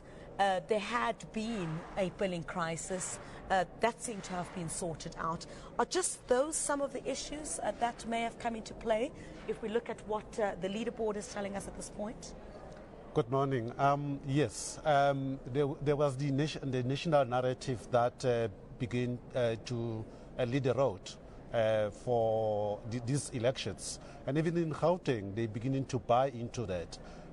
It started with all what we have seen nationally, the court cases and the decisions that were taken, especially by the ruling party, that they will still keep the president and therefore the president of the country. But also here in Gauteng, there were issues that even during the last national elections, issues of toll gates that were very strong, and there was a promise that they will be addressed. But that has not happened. That has not happened, and that could be the issue one more time to say, we're voting with our feet, and hence we see this neck-on-neck race between the DA and the ANC. Let's just, move to Johannesburg, to each of these, metros that everyone's really looking to at this point. If we look at the city of Johannesburg, the DA at this point, with 23%, of course, of those results accounted for. The DA at 45% at this stage, and the ANC just at 40% of that. The city of Johannesburg, I think exactly what you said, the e-tolls, perhaps that coming into play, and other issues perhaps. While the billing crisis may not have been a player in this election as it was in the previous, we did see the city of Johannesburg address the issues relating to those concerns. Certainly, credit to the city of Joburg. They did take some measures to begin to address. I think they've even established a dedicated department to deal with the billing system.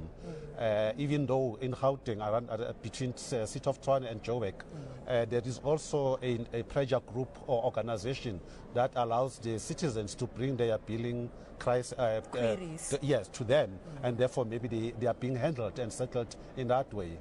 However, let us not forget the machinery of voting by these parties. The DA, I think they concentrate a lot in Gauteng. They brought all their big guns. Yes, right. to Gauteng. It means they meant business.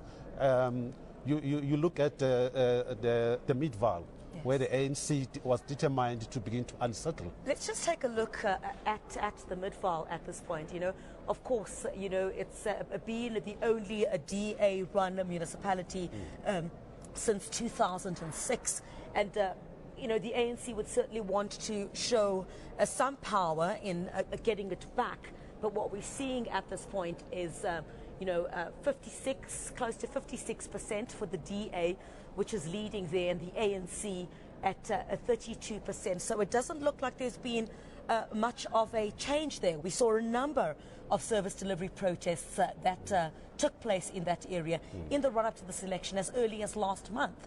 But the DA seems to be in the lead in that particular area by quite a margin, it seems.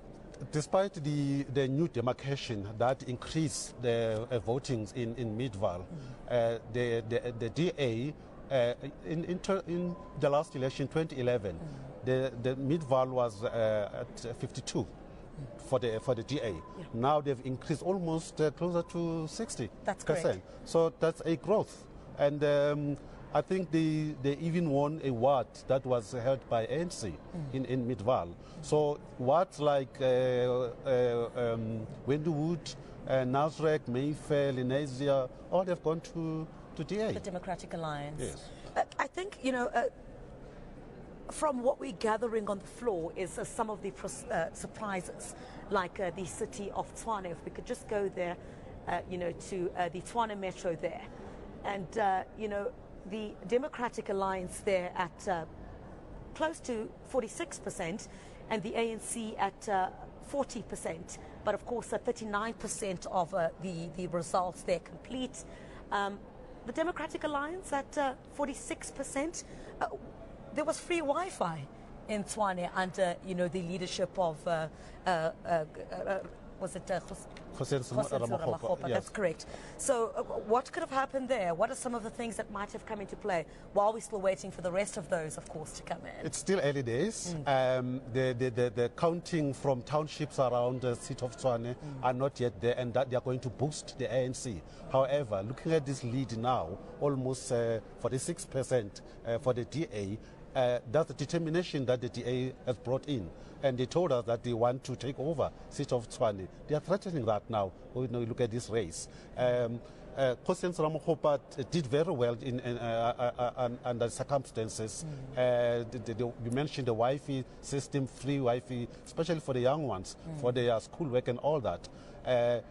Atteridgeville, where he comes from, the ANC took all the wards, of which means... Would that speak to, just sorry to interrupt them as well, would that speak to perhaps possible dissent over the removal?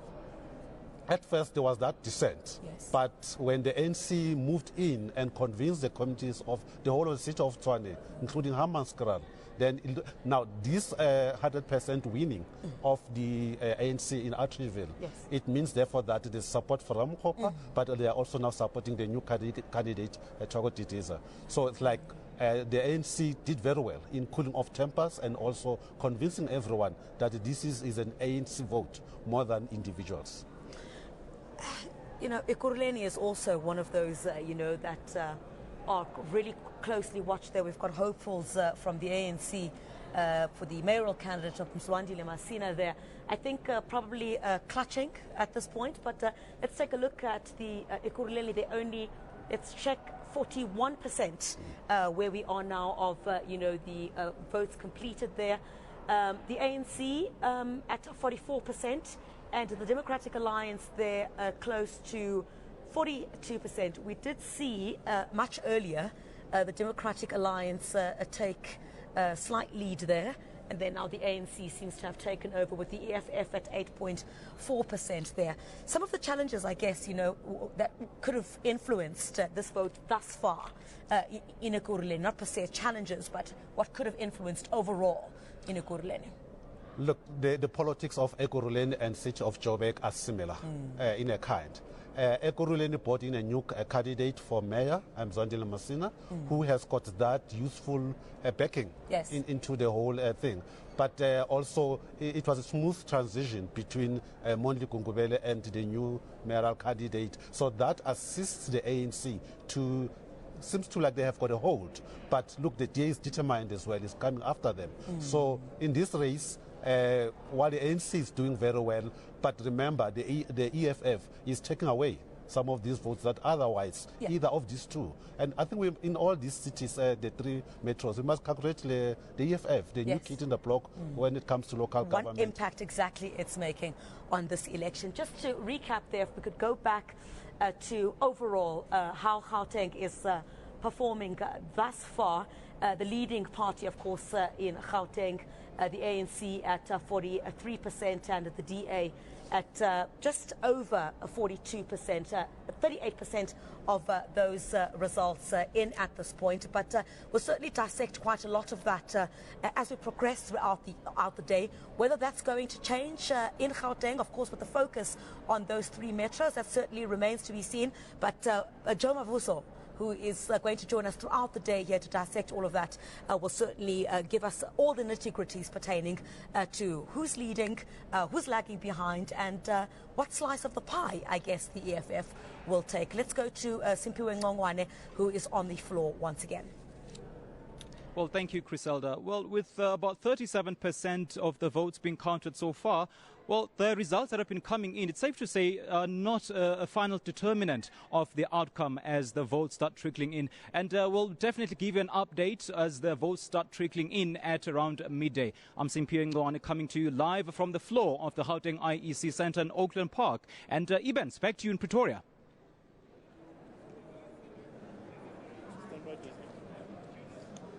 Well, thank you very much there. We continue to look at the different provinces and the ward situations and the councils. But here at the National Results Operations Centre, we're giving you the national outlook. And it's at this stage that we'd like to bring into our conversations Mr. Chris Matubatuba. Welcome, and thank you so much for making the time. Thank you very much, Tizay. As the results are coming in, what sort of trends are you seeing? We were talking earlier about the CSIR model and how close it is to the reality that's starting to come up. And one of the things they had said was that there was going to be a 1 to 3% discrepancy between the party that gets the lead. What is your sense? You know, it's been free for all before the CSIR predictions. Everyone predicting what could be happening and what would happen. But once CSIR comes with its predictions, from experience in the past elections, they have always been like spot on with that difference of really 3 or even between 1 and 3. Now, as we can see the trends, these trends will now continue until the final count. And as we can see now with the metros, there's no doubt the ANC is still going to get the majority votes there, but it's not going to be an outright winner like it has been in the past.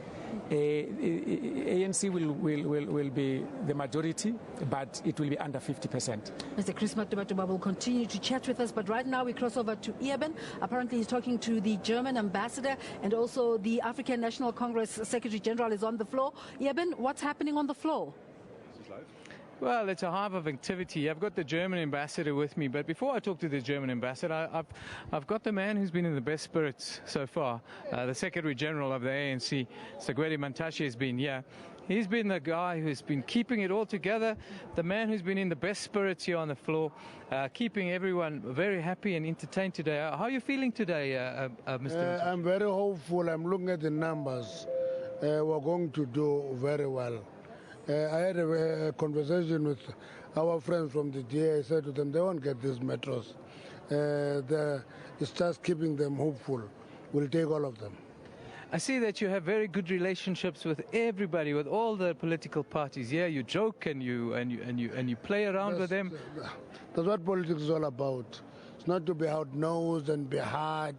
It's about being able to talk to everybody, because we're playing in the field, you know. I was a rugby player in my young days. If we would all take knives into the field and stab each other because we're on opposite sides, there would be no game. Politics are like that. Last night when I spoke to you, you were joking around, you were jovial, you're saying, yes, you are doping, that's why you're so fresh. No, Jackson claims that. He doesn't understand how I keep going. I just keep going. There's nothing artificial about the way that you keep it together. There's nothing. I don't drink energy juice. I don't take anything. I just walk all the time. SG, thank you very much. You must remember that. Yeah, that is true. That's the SG telling us why he's the fittest man here on the floor and the man who's been in the best spirits for the last couple of days, actually. We're all starting to feel the after effects. Thank you. We're all starting to feel the after effects of what has been a taxing couple of days. But I'm now speaking to the German ambassador, Mr. Walter Lindner. Guten Tag. Ivan, guten Tag. It's good to speak German. I like that. Fantastic. Wanted to ask you, how do you reflect as ambassador to South Africa to what has happened here in South Africa the last couple of days? Well, of course, now at the moment it's still too early to do any predictions. But I and a team of my embassy, we were swarming out yesterday to quite a number of polling stations, like 25, Soweto, Alexandria, and many other places. And it was really impressive to see first the level of professionalism, like it was well organized, all these polling stations, and the enthusiasm of the people to actually vote. We talked to a lot of people, they really were eager to vote. They said, I want to, because this is my right as a citizen, and even from poor households and whatever social fabric they came from, they were all enthusiastic to participate on this day. I like that very much. What do you think this peaceful process, free and fair elections we've seen until now, what do you think it means for South Africa as a nation and the sub-Saharan African region? Well, I think this is, anyway, it's a state-of-the-art way of organizing an election. I've been Africa director, I've been in many African places and being also observer in elections. This is a very state-of-the-art procedure here. What I liked very much is, you know, outside the polling stations, you had these tents of the major parties, mostly three. And there were the people sitting, mostly from the same communities, well, according to their party affiliation. But those people were all the same. Same fabric, same background, same challenges, hopes and disenchantments, whatever. But they were sitting there chatting to each other peacefully. Now, this is a good sign for a country. I hope this spirit of peacefulness will reign also today or tomorrow when the announcements come, and in the next days when there have the political discussions. That's the spirit of being a citizen in a country. I liked it very much, and this should be also a symbol for the rest of the continent. Now, South Africa have been under pressure economically a little bit in recent time. You would know about the ratings downgrades that we're facing. There's another decision to be made in December. When you have a peaceful, free and fair election and it's run in a professional manner, as it has been done thus far, that must and can only bode well for those decisions that would then have to come in the very near future, don't you think? Yes, of course. One of the factors for an investor is political stability, social political stability in a country. Now, in South Africa, you have already quite a number of factors which are encouraging investment, like the legal system, like a parliament which is working well, like infrastructure, banking system, and many are free press. There are quite a number of things which are already in favor of that. Now, sometimes there are challenges in the political and in the legal surrounding. If the political and the social atmosphere in a country is positive, constructive, this will help everyone, because then investors will come. if they see that there's turmoil, political turmoil, violence, this shies away everyone, and then they don't go to South Africa, go to, let's say, Malaysia or Argentina or whatever. In a globalized world, they go to other places. So that's why it's important. This election is not only a regional elections. These are also important for the investment climate for foreigners. Thank you very much for talking to us. That is Walter Lindner, who is the German ambassador to South Africa, reflecting on what he believes. Now, if the Germans say that you are very professional, then you have to be very professional, because they're the most organized nation in the world. They say this is a state-of-the-art election, is what they're saying, is what South Africa's put together. So those kudos definitely have to go to the IEC for the way that they've put together this very, very difficult logistical process with more than 22,000 voting stations, polling stations around the country. Of course, 54% up on the board. We're counting down to 100%. 12,250 of 22,612 voting districts have now been completed on the board. The ANC, while in national support, 52.31%. That's where they are. A total of, just over 1,100 total seats is what the numbers are saying. We continue the countdown here. Of course, this is the area where all the political parties are doing their troubleshooting, their monitoring, lodging complaints and the like, as you see. Before I hand you back, I just want to reflect on what the IFP is doing, because they're the ones who are showing up very interestingly on the board right now. They've got 45 votes on the board right now, which is almost double the number of the EFF, which I think everyone will agree with me. That is a major surprise. So let's walk down to the IFP's desk quickly and just talk to them quickly. Good morning, ma'am.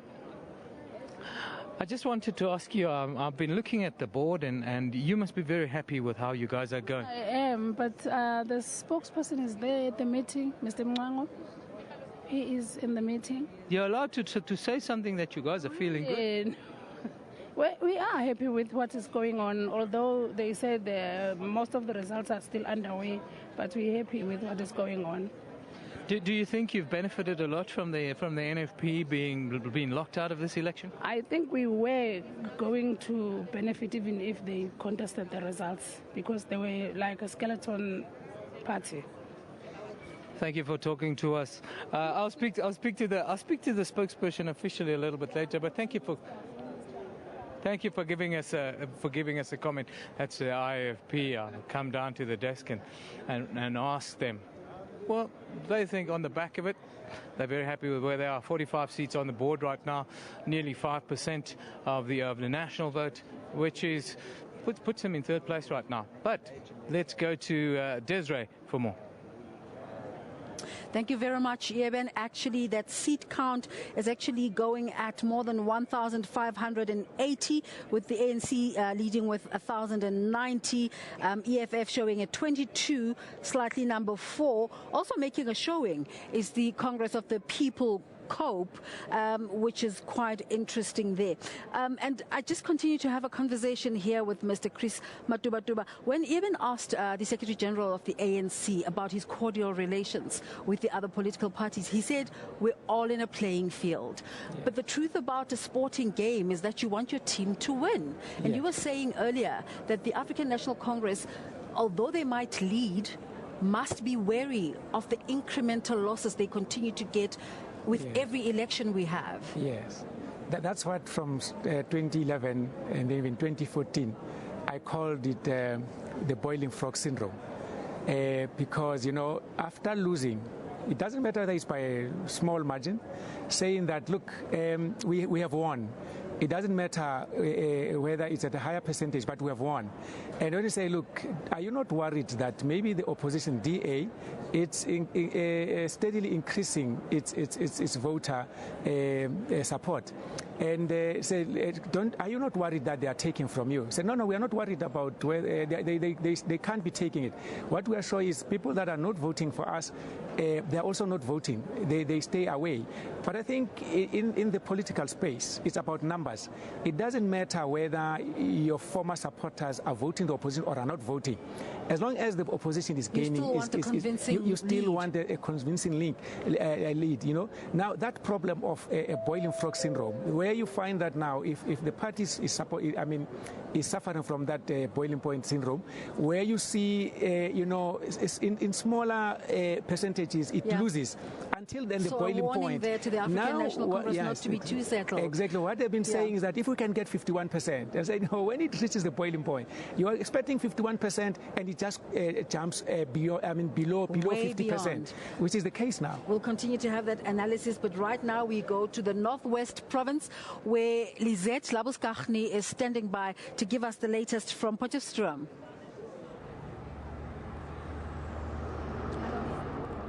Good morning to you again. We are here at the IEC Centre in Potchefstroom. We have had no serious trouble last night, but this morning when we arrived here at the IEC Centre, we found a group of independent candidates complaining about a vehicle that belonged to an IEC official that was transporting ballot boxes here to the centre, and we understand that it ran out of petrol just a few kilometres from the actual voting station.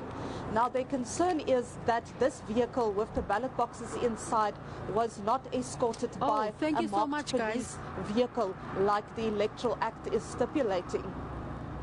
And they are quite concerned that these ballot boxes were perhaps not actually going to reach the centre here. Now, that car, we understand, was stuck next to the road for more than a few hours, and the police actually came and gave it some petrol, and it was then moved here. So the IEC has not actually come out to explain to these independent candidates which vehicle was exporting this vehicle and where it was headed. Now, the independent candidates are refusing that these ballot boxes are taken from these cars before they actually get an explanation as to what is going on. So that was the major problem that we picked up this morning. In terms of results, we are still seeing the ANC with quite a strong lead. They are at about 70% with a small amount of votes still outstanding here. The Democratic Alliance are still in second place. And I think most disappointing here is that the independent candidates, of course, led by David Calm, could not capture a ward here in Tlokwe. They got about 2.8% of the votes here, but that was not enough to give them an all-out majority in any of these wards. The independent candidates, of course, the ones who led the court cases here to the Constitutional Court in Tlokwe, and I had hoped that at least they would be able to secure 2 wards here in Tlokwe, but that unfortunately for them has not happened. Lisette, just to what extent did the petrol strike have an impact on developments yesterday? Well, it's very difficult to say why this guy ran out of petrol, because moving around in Tlokwe over the past few days, we personally had no problem actually getting any petrol in this area. And local residents are saying that they also had no issues with petrol even when the strike was still ongoing. So it's unclear to me why this particular official did not ensure that there was enough petrol in his vehicle, because the voting station that he is from is about 10 to 15 kilometers from the IEC Centre here in town. So it seems to me that he perhaps did not check his petrol before he left. But it's raising a lot of issues around where exactly this car was going, and if he didn't get stuck next to the road, would we ever have been able to retrieve these ballot boxes? Thanks very much to Lisette, who's coming to us from Potchefstroom in the Northwest. Just an indication of the latest figures in terms of provincial tallies. Gauteng is at 38%. KwaZulu-Natal is at 42%. The Eastern Cape has counted 70% of the vote. Western Cape 74%. The Northwest 47%. Limpopo 39%. The Free State 63%. Mpumalanga 54%. And the Northern Cape count is nearly complete at 97%. With that said, we continue with our conversation with Mr. Chris Matuba Matuba, you can hear in the background that an announcement is being made by the Independent Electoral Commission. We expect that they will have another media briefing at around 11. But let's continue now with our conversation with Chris. Chris, with all the numbers having been tallied now, what is your sense of where we're going?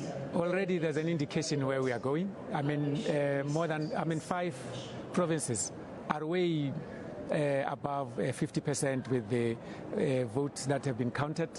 And why is the Gauteng count taking this long, though? The Gauteng count, I think, because the metros are big, are really huge.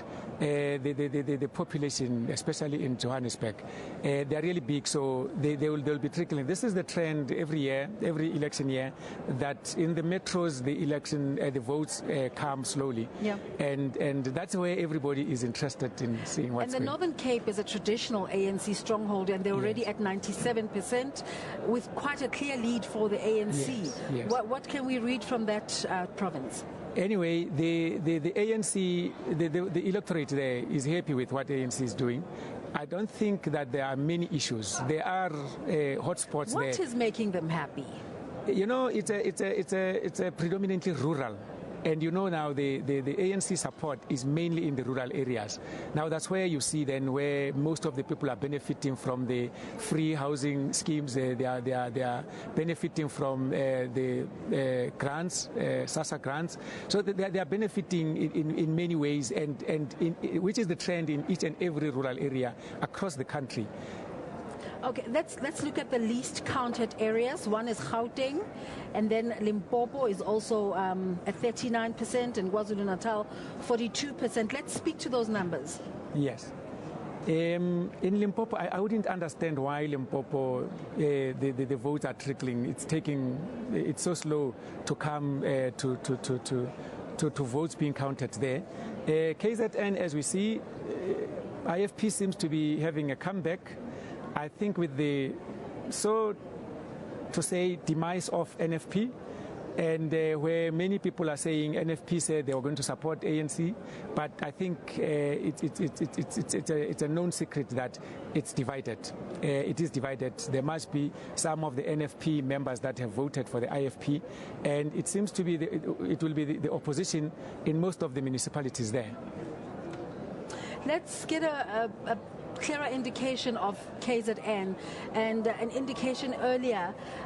We saw the Durban correspondent speaking to Mr. Sihlezi Galala, who was saying they're quite happy that they were at 46% of the tally before the election, and now they have one more ward that they've won, or they had 46 wards, now they have 47. Yes. Is that an indication of the total picture that we might see at the end? I think the ANC in the KZN will still have overwhelming lead. It will take most of the municipalities there. I think that trend will continue to stay like that. Increase in the number of wards that the ANC will have. But interesting that the Inkatha Freedom Party continues to have a presence. Hence, I was saying that it would seem there's a comeback of a number of former members who went to NFP. As you may remember that in the last few days before the elections, that division within the NFP, where the executive was saying let's support the ANC, and the youth were saying let's support the DA, and others were still saying let's go back to our home, which is IFP. We were talking earlier about the slow numbers coming in, and that has been the case as well for eThekwini. Yes. What are your predictions for eThekwini? eThekwini, I think although the ANC has been having problem there with factions being split in the middle, but I think ANC is still going to take that metro. With the DA again, I don't think IFP will be an opposition there. I think DA will be an opposition in eThekwini, but I think ANC will still have an outright majority there. Let's try take a closer look at eThekwini and see how far it is at the moment. I'm waiting for that graphic to come up, and that's taking quite a while. But while that is trying to update there, okay, we're still All right, their token results not quite showing yet, but we're at the Results Operations Centre, the National Results Operations Centre in Pretoria West, where the numbers keep coming in, and that's what we're doing today, number crunching, as we try to find a bigger picture of what's happening in terms of results. Eben, what's happening where you are? Well, it's sort of counting down a little bit here, Desiree, to a big IEC announcement. We're expecting them to announce what will happen from here on in. Of course, we're 55% completed with the counting process, but there's some intricacies and difficulties. If we can just pan over here, they're busy finishing a briefing inside here with all the political parties, where they're having a discussion around how the counting process will proceed. As you can see, Mr. Masuto Mwepia is talking to all the political parties, what his expectations are and so forth. So after this briefing, they will come out to this side. If we can come around, all the journalists are starting to gather down here now, waiting for this press conference to take place. We expect them to come out and announce that, well, by 4 o'clock this afternoon, most of the counting will be in, especially in the metros. Of course, there are still a lot of votes to be counted. We just past the halfway mark of counting 26.3 million votes in this election. That's the process right now. If I can walk down here and maybe just doorstep James Soft. If I can ask James Soft to just kind of tell us quickly, James, can I just interfere in your business before this press conference kicks off? Can I just find out where are you at the moment? Well, we are very excited. We have done extremely well in terms of what we set ourselves to do. We've increased our majority in the city of Cape Town. We've increased our majority in many of the municipalities we control in the Western Cape. We've won Coco off the ANC. We've won Cape Agulhas off the ANC. We're looking like we are going to be the leading party in at least 2 of the 3 metros. And we're in a good space at the moment. I know it's not PC always to talk about other parties and their performance and so forth, but when we look at the board, are you surprised with EFF's showing so far? Well, I thought the EFF ought to have done rather better than they did because a party that sets itself up as a government in the waiting ought to have done slightly better than they did. Thank you for talking to us. That is James Soft giving us his quick overview as we count down to an announcement by the IEC as to how the counting process will proceed from here on in. Of course, they have pointed out to me they think that by 4 o'clock this afternoon, the vast majority of votes will come in, the contentious ones, the metros, the ones that I think have been in the media for the last couple of weeks, really. On the floor, the process is underway. We're waiting for a press conference to start. Here you see all the parties. They are all looking a little bit worse for wear, a little bit tired. On that note, I think it's time for us to take a short commercial break.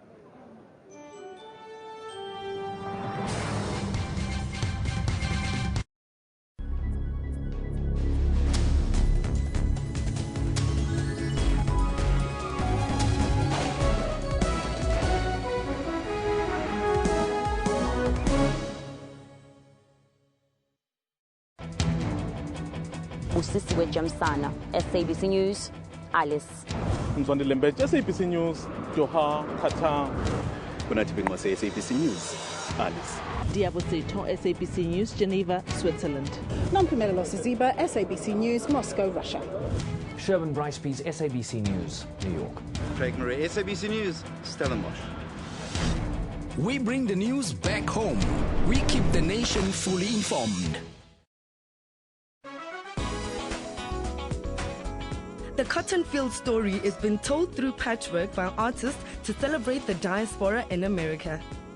Vitally important in telling the stories of what is happening in the refugee crisis, migration, with questions of immigration, and I believe I, as an artist, have a moral obligation to tell these stories. It's through paper, brush, and paint that the different faces of women are reflected by this prolific painter. Women face a lot of challenges, discrimination, sexism, and a lot of other negative. In my paintings, I try to send a different message. Place of the G-Men and Father Huddleston's mission. Place of Balanski's and the Odeon cinema, and let's never Join Refilwe for that 1 hour weekly dose of arts and entertainment news every Saturday at 12.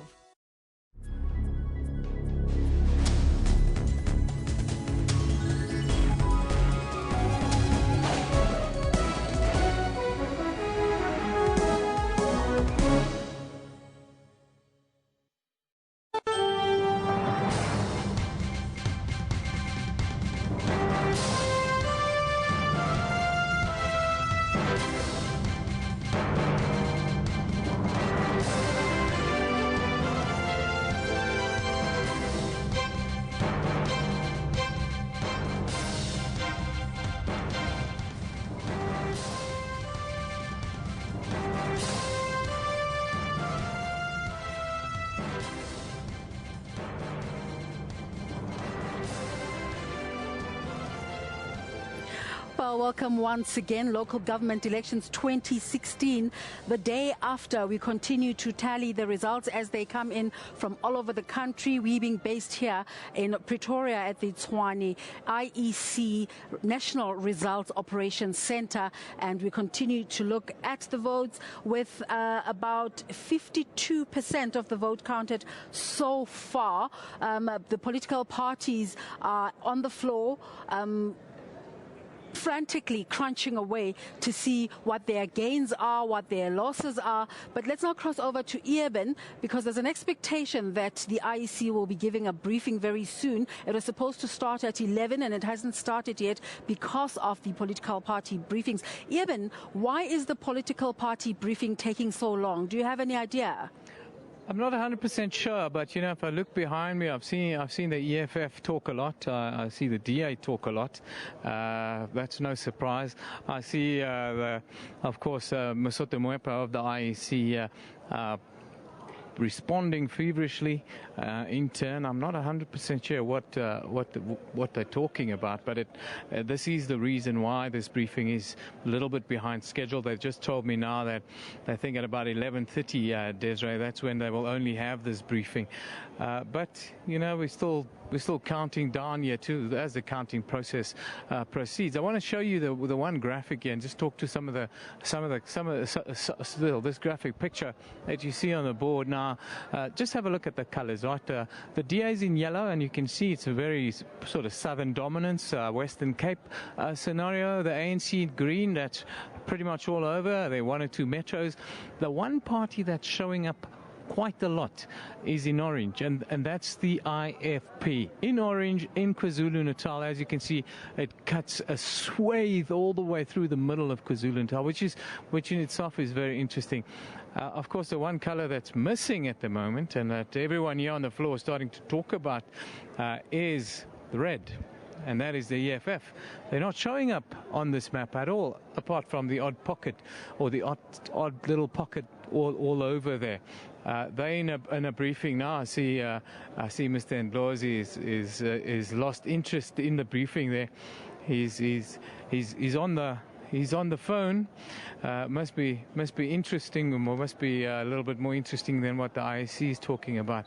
But that's where it is. I'll try and talk to Mr. Ndlozi as he comes out, if he'll talk to me. But let's go back to Auckland Park now for the news.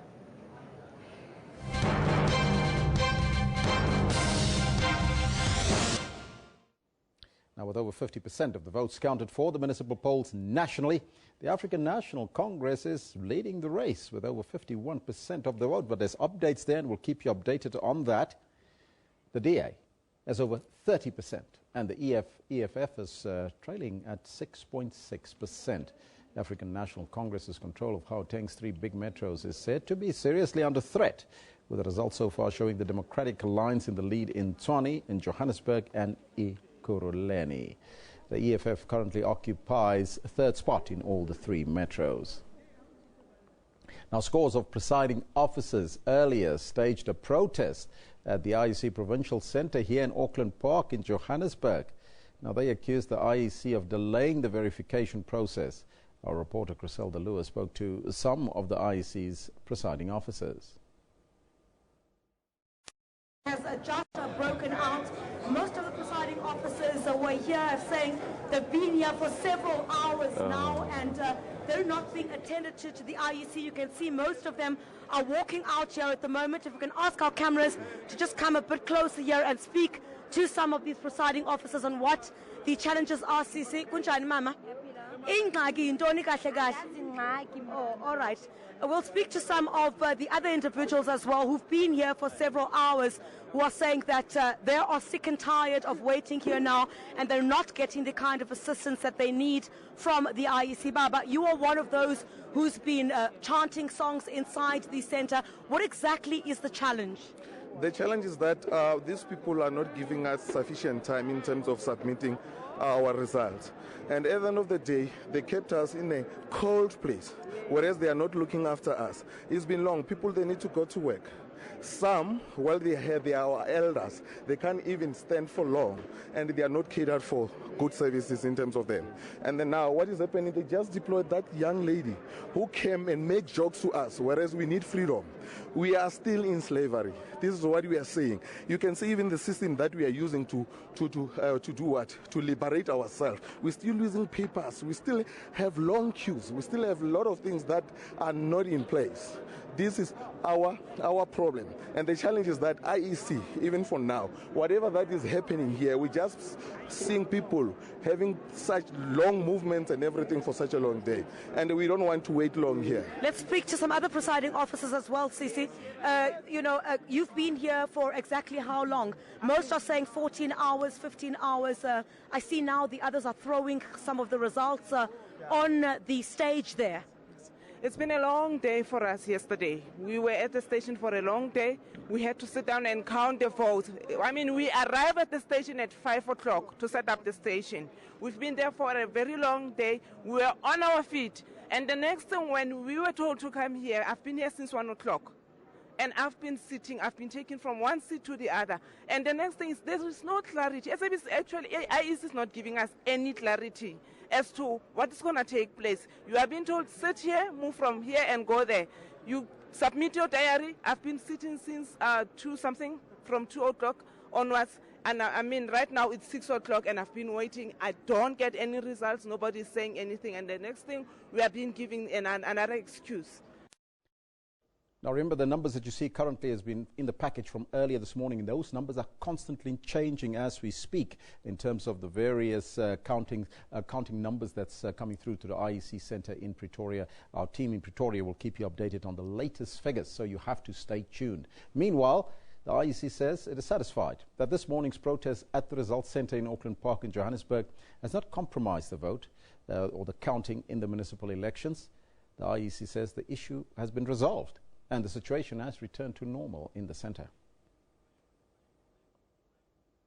What happened is at the Gauteng Results Centre, it's also the Johannesburg results capturing site. Yeah. So the people who were unhappy were the presiding officers, the people who had returned the result slips. Yeah. Now, because of very thorough IEC processes to make sure that everything is received from the presiding officers and it's completed correctly and accurately, there was a bit of a backlog that had developed. Yeah.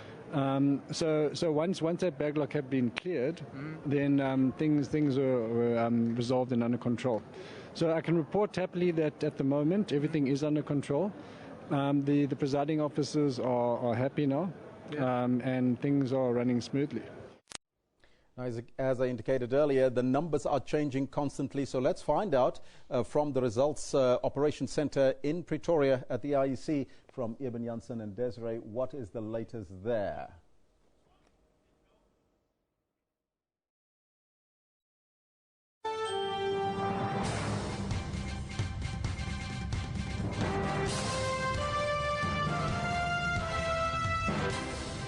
Welcome once again. We continue with our rolling broadcast of the aftermath of yesterday's elections. And I've got some numbers coming up now with the Nelson Mandela Bay count. 74% of the vote has been counted. The ANC sitting at 291 seats, the DA at 58 and the EFF at 4, which means the ANC retains 5 councils and the DA with 1. With an emphasis on preliminary. These numbers are preliminary. We don't have the final vote yet. 74% of the vote counted. And I am joined once again by Mr. Chris Matubatuba. Mr. Matubatuba, we're waiting for the press briefing by the Independent Electoral Commission, but I imagine one of the things they will be dealing with is events at the Gauteng Results Center. We think of the IEC as the electoral body, but we hardly ever think of them as an employer. Yes, they're an employer, but as well, it's human beings that are working there. It has got employees. What I liked about what the deputy chair said is that, look, as much as they are really angered by what the employees did, but they also concede that, look, these people have been working long hours, they were tired, and we are consulting with them. I think that's a very considerate posture to take, to say, look, there's this thing that has happened. As long as we have secured the ballot boxes, and we accept it's a big operation. We accept it's a big operation, but there are human beings behind these boxes that we need to consult with, understand their stories, and then from there, then we'll make our ruling. All right, interesting developments coming up from the Western Cape, and Vanessa Puna is standing by at the IEC Center there to give us the latest. Hello, Vanessa.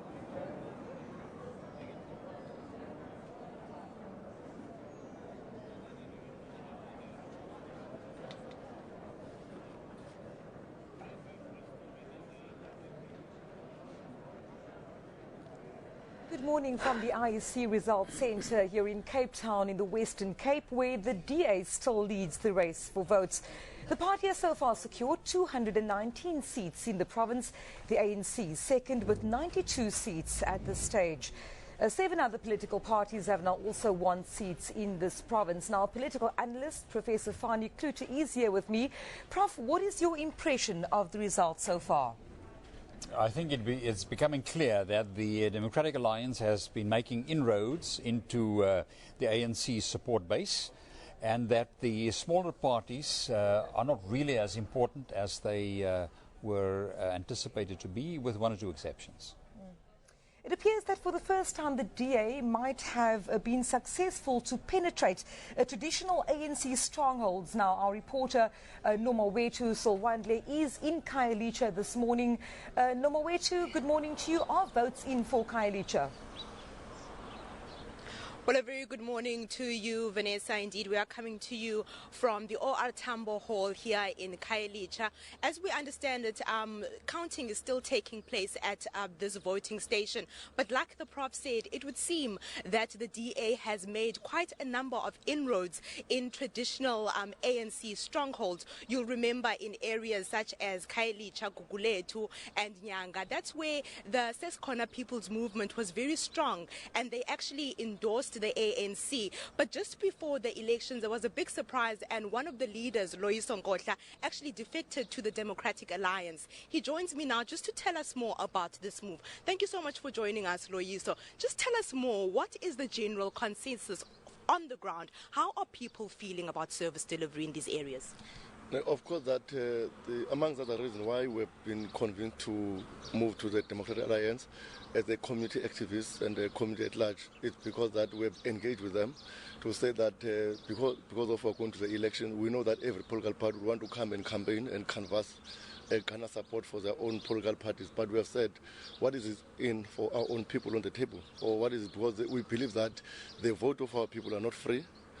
Anyone that wants the vote, it's not just a matter of swiping the vote with any political party. It's a matter of investment. It's a matter of changing the life of our own people.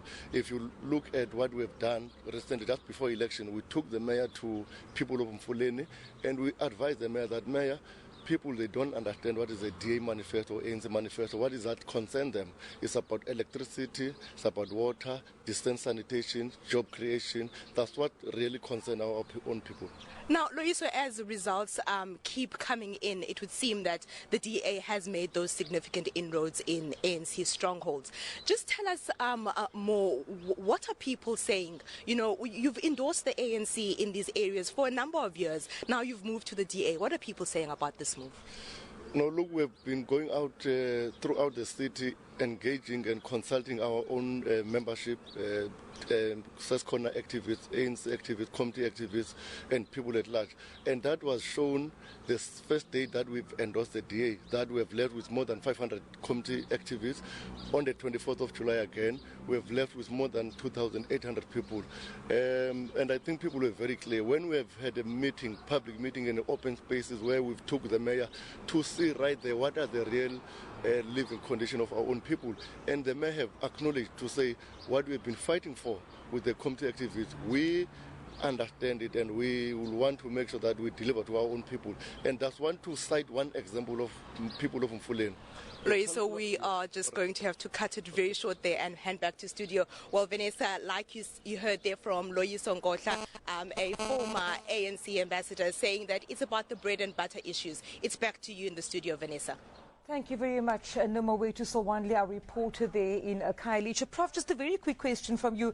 We've seen the impact or the assumed impact of community-based organizations such as the Seskona People's Rights Movement seemingly making a difference when it comes down to the ground in areas traditionally an ANC stronghold.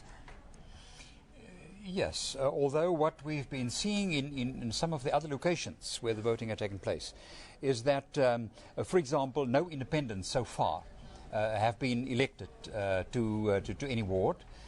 Secondly, the impact of these smaller parties are really restricted to a number of smaller municipalities where they are concentrated and where they had an opportunity to build support around specific leaders, local leaders in those communities. So the role generally of the smaller parties have been minimized in these elections. Thank you very much, Prof. Just summing up the role of smaller parties. Now, our reporter, Abra Barbier, is here on the IEC floor. Quite a number of political parties coming in here as the end of vote counting creeps up on us. Abra, you're down on the floor. What's happening at the moment? Vanessa, thank you so much. Yes, the IEC here in the Western Cape just completed its press conference for the morning, giving us a new update. And with nearly 3/4 of the votes declared in this area, we are now going around speaking to parties just to get a feel of what the mood is like in their specific camps. With me right now, I have Mr. Andre Fudi, who's the mayoral candidate of the Freedom Front Plus. Meneer Fourie, dankie dat jy met ons praat. Sê vir my, hoe voel jy die FF Plus op die oomblik? Kyk, met ons logistieke en finansiële beperkings as 'n kleiner party teenoor die twee groot partye is ons redelik gelukkig. Ons het provinsiaal reeds ons stemtotaal verdriedubbel van die laaste verkiesing en in die metro het ons op hierdie stadium reeds dieselfde aantal stemme as wat ons verlede keer gekry het. So met die stemme wat uitstaande is, verwag ons nog 'n verbetering op ons situasie. So die moed is nog baie positief in jou kant. Kyk, ons bly positief want ons het 'n standpunt. Ons is nie gelukkig met die DA se taktiek om vir mense te sê hulle morsel stem op kleiner partye wat alleen is nie. Ons is ook nie gelukkig met die hier in die metro wat ek self gistermiddag 'n boodskap gekry het op my SMS om vir my te sê die ANC en die DA loop kop aan kop, mense moet gaan stem. Dis absolute bangmaak taktiek. En ek dink baie van die mense wat eintlik in hulle harte vir die VF+ stem vir die DA om sogenaamd die ANC uit te hou. Meneer Fourie, dankie vir jou tyd. Baie dankie hoor. I'm now speaking to Tlabanelo Diholo of the EFF here in the Western Cape. I thank you so much for joining us. First time that this party is contesting a local government election. What is the mood in the EFF in the Western Cape right now? Well, I can speak for the Cape Metro. Now, when we look at the scoreboard there. Obviously, we are not happy as the Cape Metro because we know for a fact that our people at home are not happy. But we are very pleased with the effort that our party agents, our volunteers and activists on the ground has put into this, which has been probably one of the longest campaigns since 1994. And so we are saying that we have seen where our weaknesses are, our strengths, but also we have seen that we have consolidated our base. And so after all the elections, the results are in, we are going to go back and then we are going to see where from here, and then obviously speak to the national leadership, the provincial leadership for some guidance and also see what we can do to better improve. But we are very pleased. In some VDs we have seen where we have previously had 0%, now we are sitting on 2.2%, so that means our people are responding very well to the EFF. Sure. Mr. Holo, thank you so much for your time today. Vanessa, well, there you have it. Parties still remain unbeat. Some still need to speak with the national leadership about the weaknesses that they found in their party. But we'll be on the floor to keep you all updated about to look at how things pan out. Vanessa? Thank you very much, Abra Barbia, speaking to political parties on the IEC floor here at the IEC Elections Results Centre in the Western Cape. Now, Prof, the last time I checked, 92% of the votes have been counted in Oudtshoorn, with 59% going to the DA. Was this an expected result? No, it was not. In fact, that figure has now been increased. Counting has been completed there. And my latest figures are that the Democratic Alliance got 16 of the seats with 64% of the votes, while the African National Congress only got 8 seats with 31%. So it's a 2/3 majority for the Democratic Alliance, which is totally against the expected trend. We've got a reporter in Oudtshoorn this morning, Mariska Botha is in Oudtshoorn.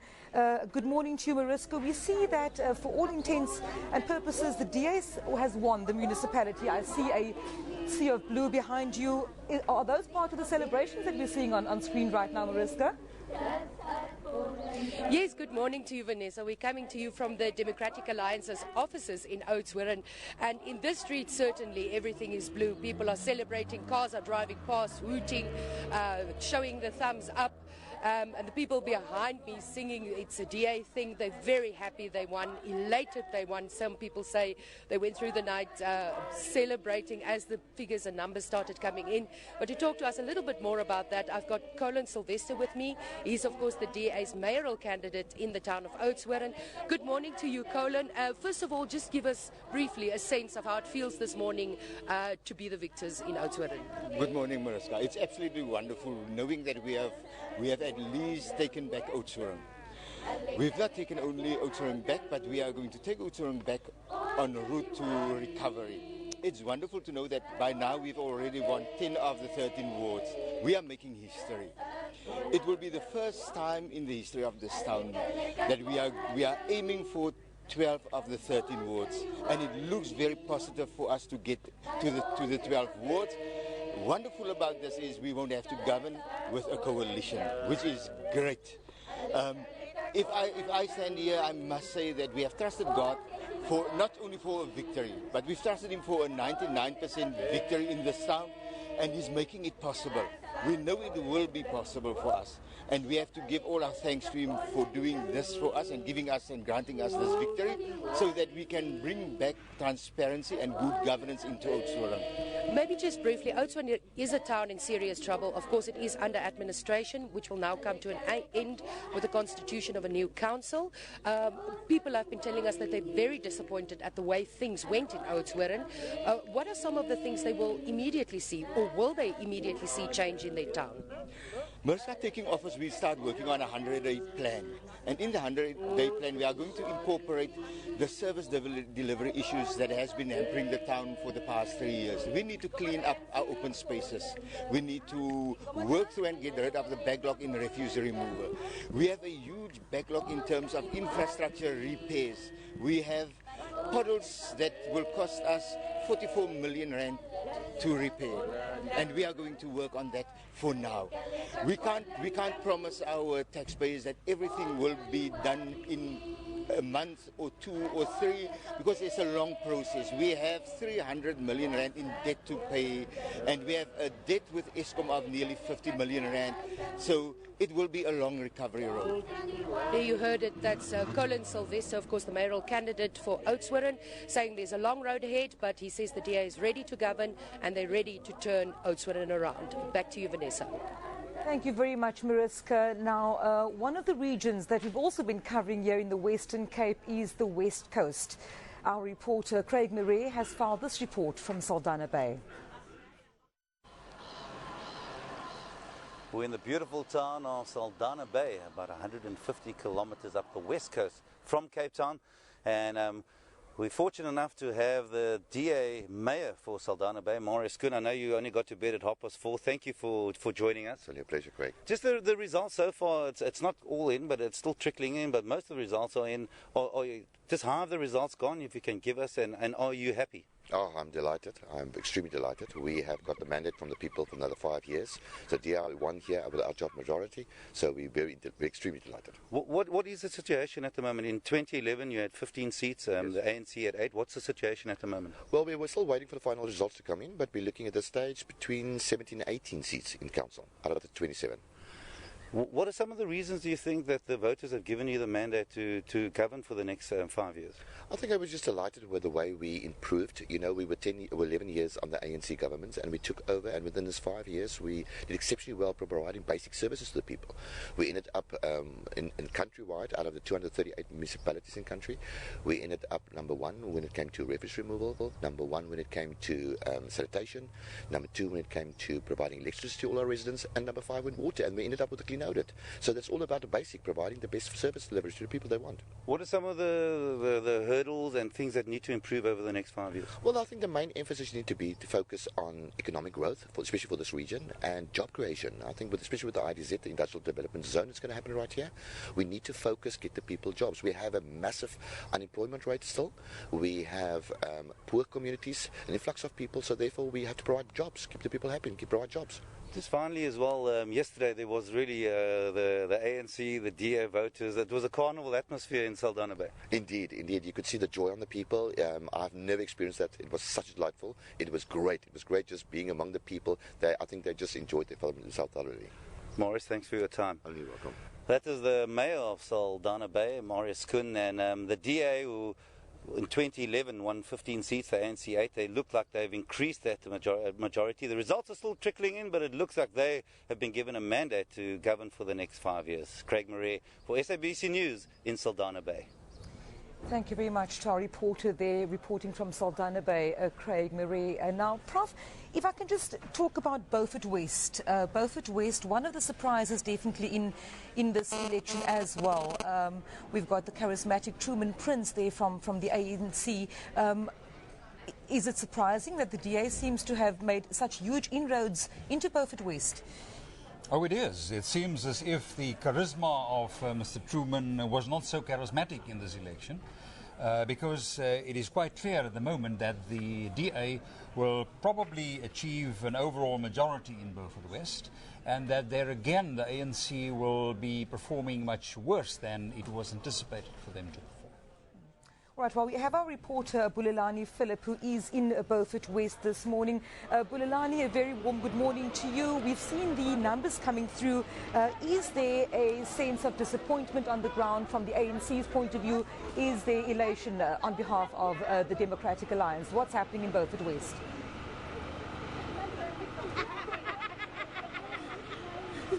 Good morning to you, Vanessa. Basically, we have not been able to get hold of the ANC. They've gone to ground. I suspect they're waiting for the final tally to come through. But on the other hand, the DA has actually been, gathering outside their offices here in Rasdene community, where, the results as they come in, the crowd is actually building up. Excitement, cars going up and down the streets, hooting, and people actually, just celebrating as they anticipate that, they will be actually out-sitting the ANC in this municipality. Of course, the person that the DA has put forward as its mayoral candidate is Kos Maloye, who has actually been marshalling the troops for all the time. And Kos, is it time to celebrate for your party? Yes, yes, it's about time. It's been a long road, but we are there. We knew that Beaufort West is up for the taking, and we believe we did it. And as for, you've just under 50%, do you foresee perhaps maybe a coalition government of sorts? There is a possibility, yes. And have you been talking to anybody? At this stage, no. All right. And just with regards to your first, projects that you want to undertake come, day one in office, what do you intend to do? As I said before, we need to take Beaufort West forward, and we need to put Beaufort West on the map. We need to make Beaufort West once again the crown jewel of the town. We certainly have a few projects that we have in mind to do just that. Plans for celebrations? Yes, we do have a few plans. We're going to go back to the community tonight and just thank them for their votes, and that's what we will do. All right, that was Kwas Maloye, who looks set to be the incoming mayor of the Beaufort West municipality. Of course, this has largely been historically an ANC ground, but of course, the DA appears to have caused an upset. On that note, Vanessa, it's back to you in the studio. Thank you very much, reporter there, Bulelani Philip, in Beaufort West, where celebrations seem to be already taking place. Prof, now you've mentioned Oudtshoorn, not surprising, Beaufort West, a huge surprise. Just in terms of the Western Cape, most of vote counting completed now. Prof, just once again, an overall view of these political parties, the major players, but then also the smaller parties and independents here across the province. It is quite clear that the DA has consolidated its control over the Western Cape tremendously. The DA will probably at least get 65% of the overall votes that have been cast. It is also clear that the ANC therefore performed much lower than expected. In fact, the ANC has lost 2 or 3 of their controlled municipalities before the elections. They've just taken over one municipality with a hairbreadth, which is Sesekwa in Riversdal and Heidelberg, from the DA. In the other 2 small municipalities, they are a part of a coalition where they do not even form the majority party in the coalition. So it is a dismal performance, and they probably have a lot to explain on that basis. The EFF, on the other hand, did not perform very well. The few seats that they have obtained are not very relevant at all. The only single smaller party that did perform well was the AUF, which is Mr. Zwelinzima Vavi's supported United Forum Party in Bito, which means Plettenberg Bay and area surrounding it, where that small party now forms the kingpin to decide in coalition with either the DA or the ANC in order to control Bito municipality. Thank you very much, our political analyst, Professor Fani Kluter. Wrapping things up for now here from the IEC Elections Results Centre in the Western Cape, where already in some areas like in Beaufort West, celebrations have already begun. But for now, it's back to you, to the IEC Rock in Tshwane. Well, thank you there to Vanessa, and we continue to monitor the results as they come in. We're here at the National IEC Operation Results Centre, and we await a media briefing that's going to take place anytime soon, but we will give you an update on that as it happens. Right now, let's go to Mpumalanga, where Sibongile Mkanipolweni is standing by to give us the latest from that province. Sibongile, how are you? Good morning. We are doing well in Mpumalanga, except minor glitches from the EFF. Currently, the results are trickling in. 3 of the 17 municipalities the ANC has retained in the province. But EFF is contesting the elections, and it's contesting the authenticity of the elections, and they are saying they're going to challenge that. They are going to court. They are not happy. There were irregularities that were done. But to tell us more on these allegations is the EFF representative, Mr. Tshweni. Good morning and welcome to SABC. Can you tell us what are these allegations that you bring? Thank you very much. We are very much disappointed with the conduct of the IEC staff. in particular from the day one on the special vote, day one, day two on the special vote. We have learned with regret that some of the ballot boxes in Ward 11, Bombela, 6 ballot boxes were transported from the voting station to the storage, not been closed, not been sealed, and it was transported back yesterday, still being open. So it's an issue for us that the ballot boxes has went overnight without being sealed. Number two, in Ward 31 in Bombela again, we have learned with regret that the presiding officer has took the ballot box home after the home visit on day 2 of the special vote, and it was brought to the station still being open. So we are not sure of what came in and what came out. All right, Mr. Tweni, we'll just have to break with you there. There's breaking news. We're going back to the IEC head office in Pretoria. Thank you very much. We've been promising to bring you that media briefing by the Independent Electoral Commission. As we speak, the media person from the IEC, Kate Mapela, is starting the briefing. So let's cross over to the floor. Certainly an incredible and a great partnership that we had with colleagues from print and electronic media. I'm going to call my boss. Today he's accompanied by the Deputy Chief Electoral Officer for Outreach, Dr. Nomsa Masuku. And, he always likes holding me. He is the Chief of IEC. Chief Electoral Officer, Ntate Mosotho Miepia, give us an update.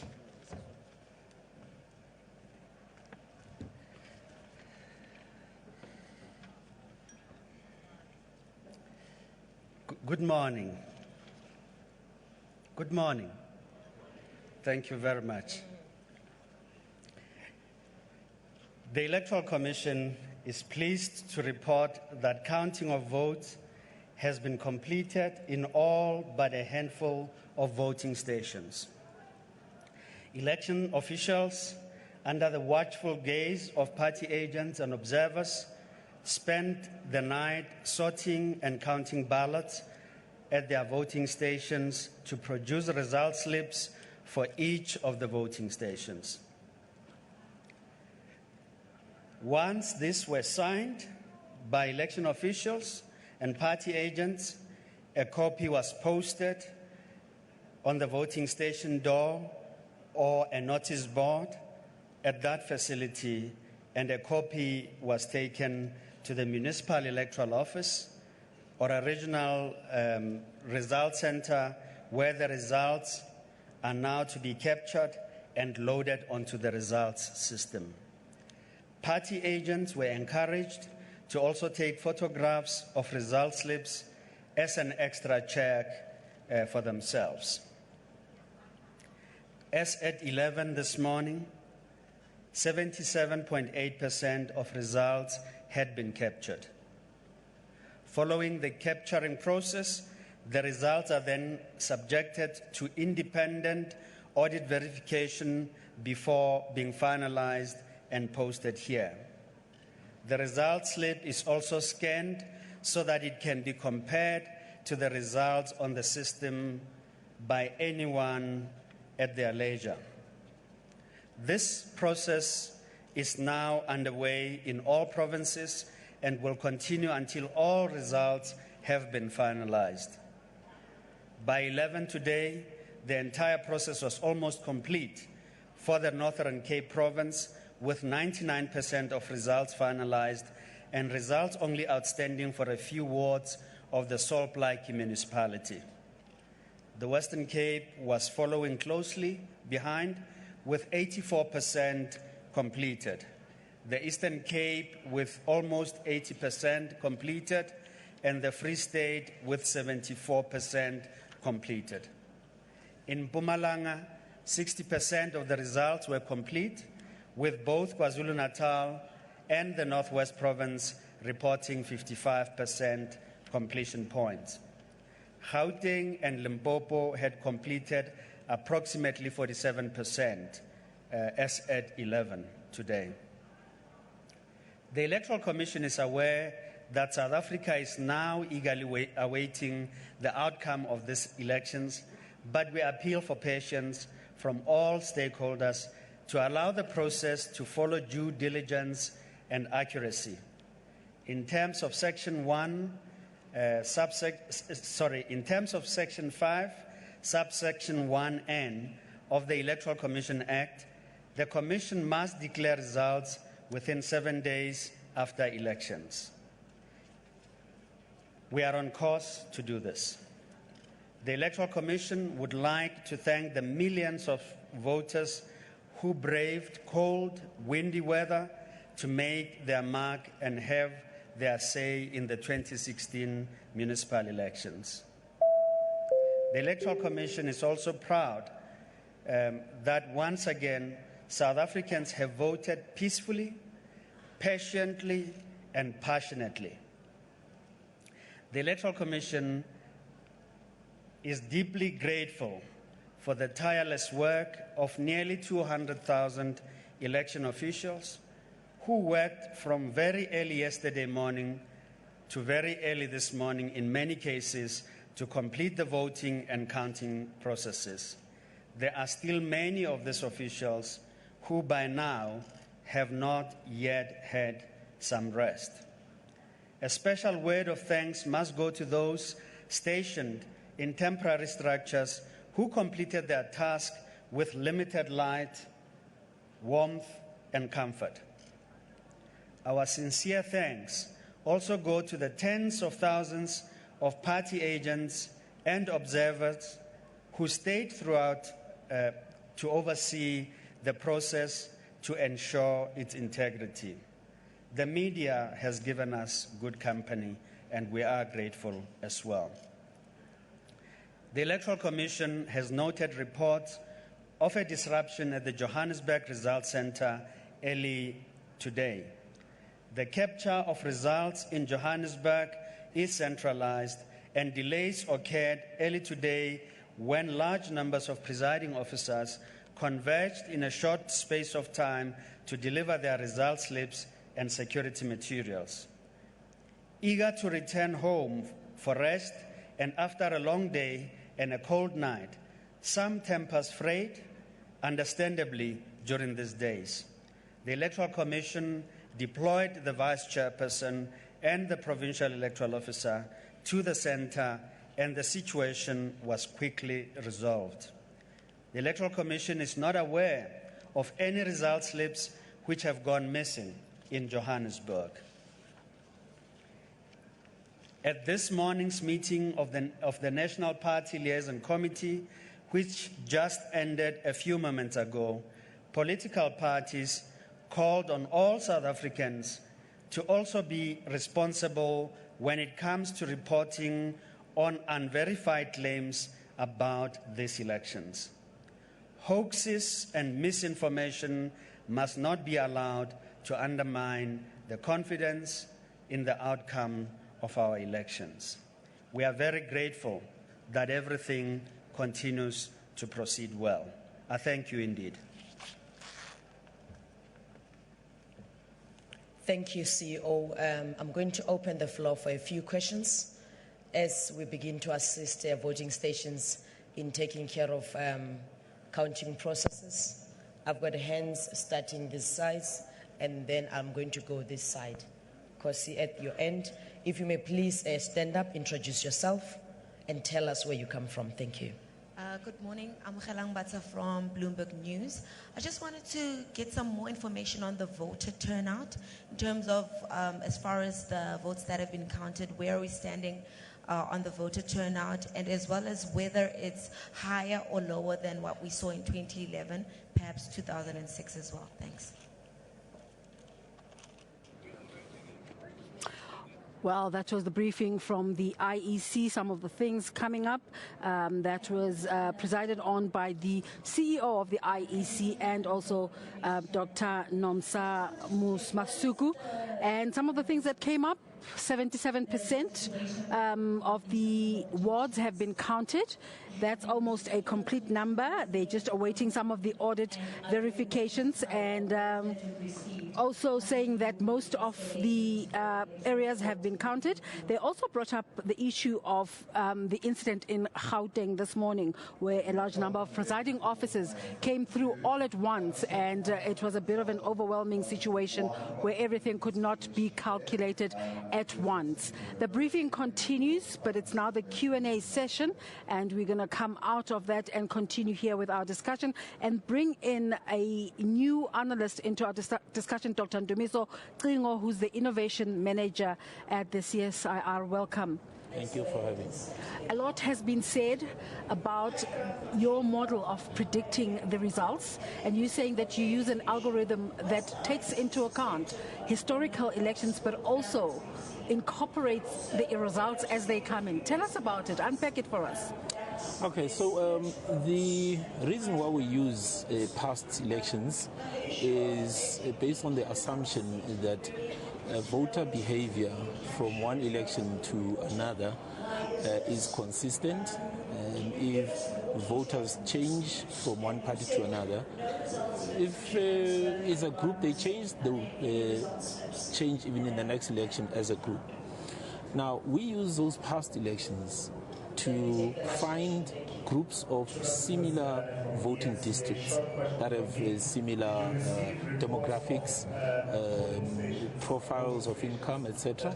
Dr. Cingo, let me come in there because there is sound in the background. Apparently we're not coming out too clearly, okay. So we're going to do one of our crossings to the provinces, and right now we're going to the Northern Cape where Lehana Zodetsi is standing by. Lehana, what have you got to tell us about developments in the Northern Cape in terms of election results? Thank you, Desiree, and welcome to the convention center here in Kimberley, where we're having a very short discussion with some of the political parties who were participating in the elections. I think at the moment we're running at about 92%. I'm still sent to be corrected, and we're hoping that not in a very long time we'll be rounding off the results here in the Northern Cape. But with me are three representatives of political parties. On my left I have Mr. Chris Liebenberg of COPE, and I have Mr. Zamani Sol in the middle of the ANC, and I have Mr. George Nyakama of EFF. Welcome. Okay, I'm made just under correction, Mr. Andrews. Thank you, sir, and my apologies for that. And gentlemen, let me start with you from COPE. Your take on the elections up till so far? I think it went very well in the Northern Cape. It was a real pleasure to work here in this election and to see what was going on.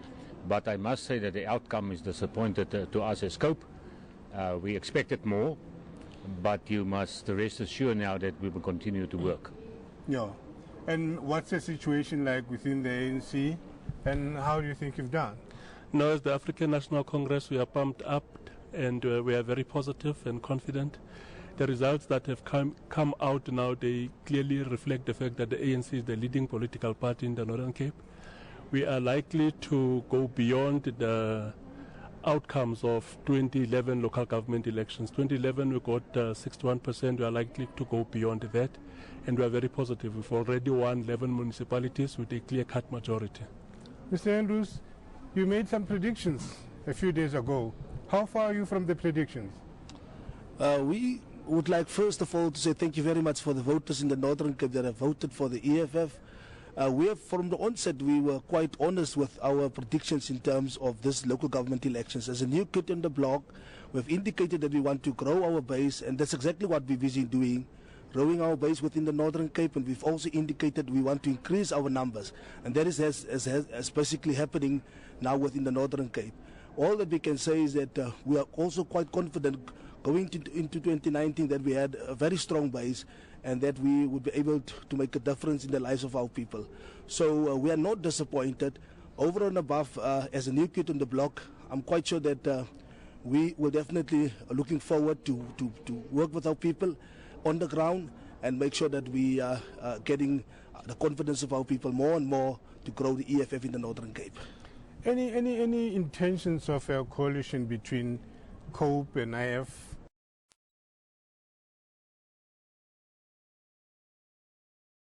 15 municipalities results outstanding, meaning that we do expect a few coalitions to be formed in the province, and we will certainly go with like-minded parties.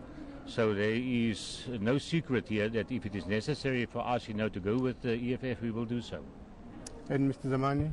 No, as the African National Congress, we are open for negotiations and engagement with any party. But I think the basis of any coalition which might take place in the province will be informed by the outcomes of the elections. Currently, we are the leading political party in all municipalities in the province. If it happens that there's municipalities where we've got less than 50%, we will be open for engagements. But the basis should be, what is it that the people have said? Do you see the EFF working with COPE or the DA?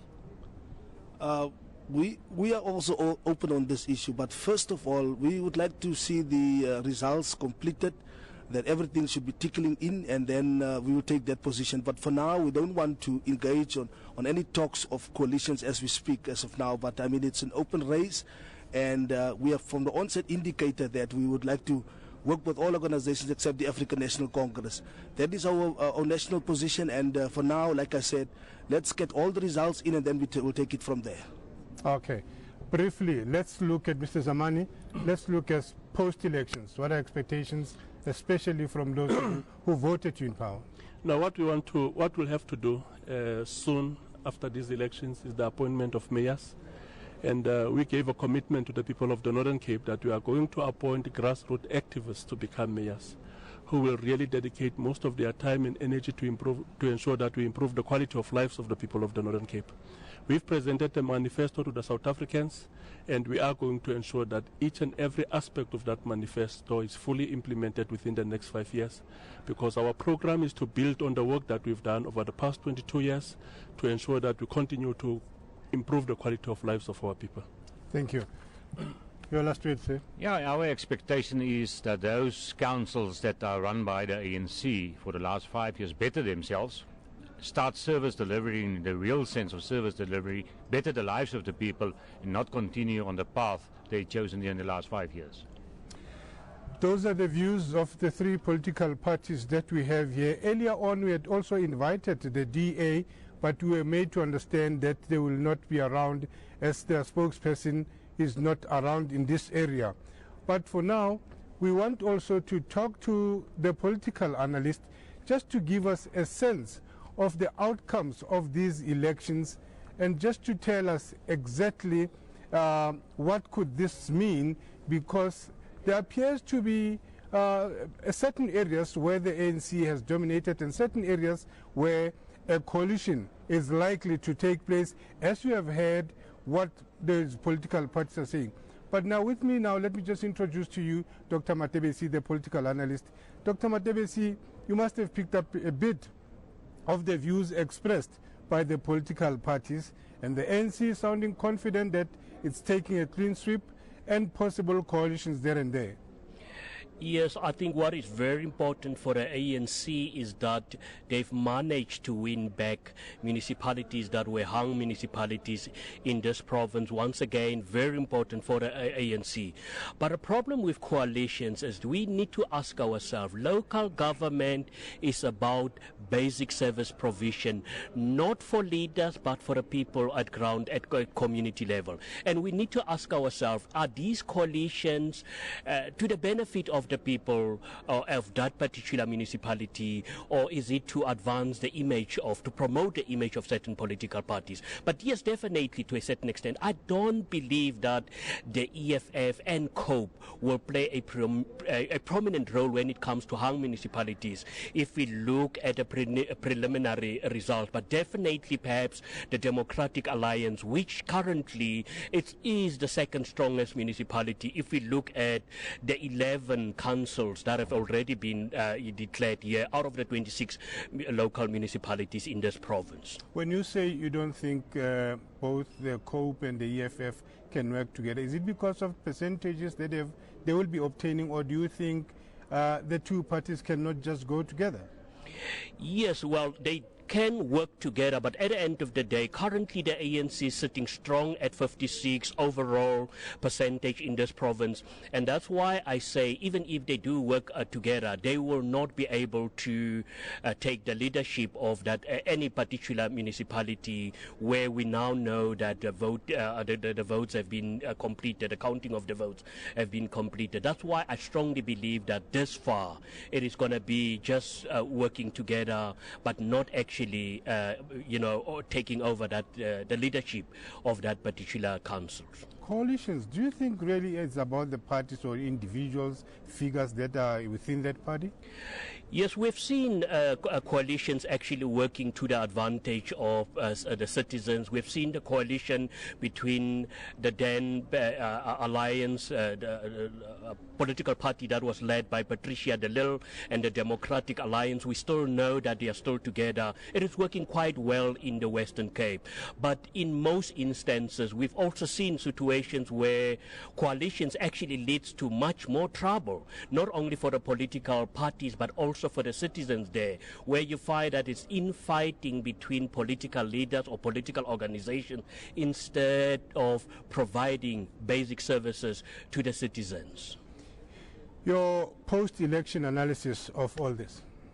Yes, most definitely, as I've predicted, the ANC will definitely maintain most of the municipalities that it has been run. But I think a very significant trend that we see with each election is the way the Democratic Alliance is penetrating your so-called traditionally predominantly black communities. With each election, there's a marginal increase in the support that the Democratic Alliance get. And we know in this mining province that unemployment is a huge problem, and perhaps during the election campaigns of the Democratic Alliance they try to exploit that whole situation. But definitely the African National Congress will maintain most of the municipalities. They're actually winning back some of these hung municipalities. EFF, my prediction is they might get around about 6%.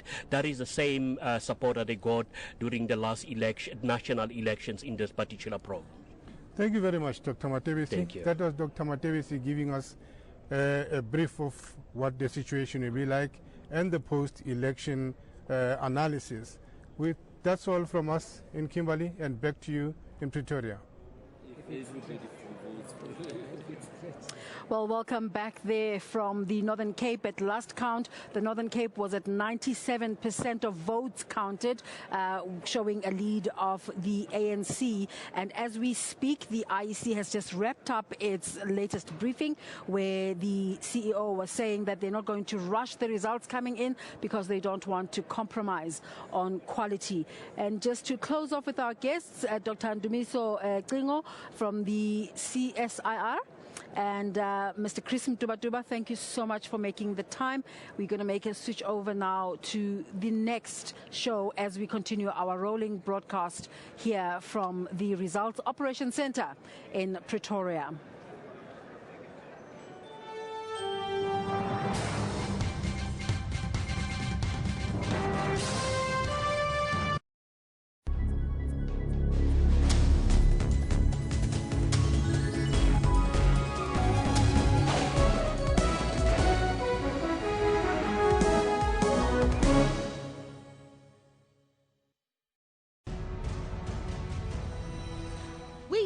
You the elections manifestos. We have taken you on the campaign trails, the rallies, and the door-to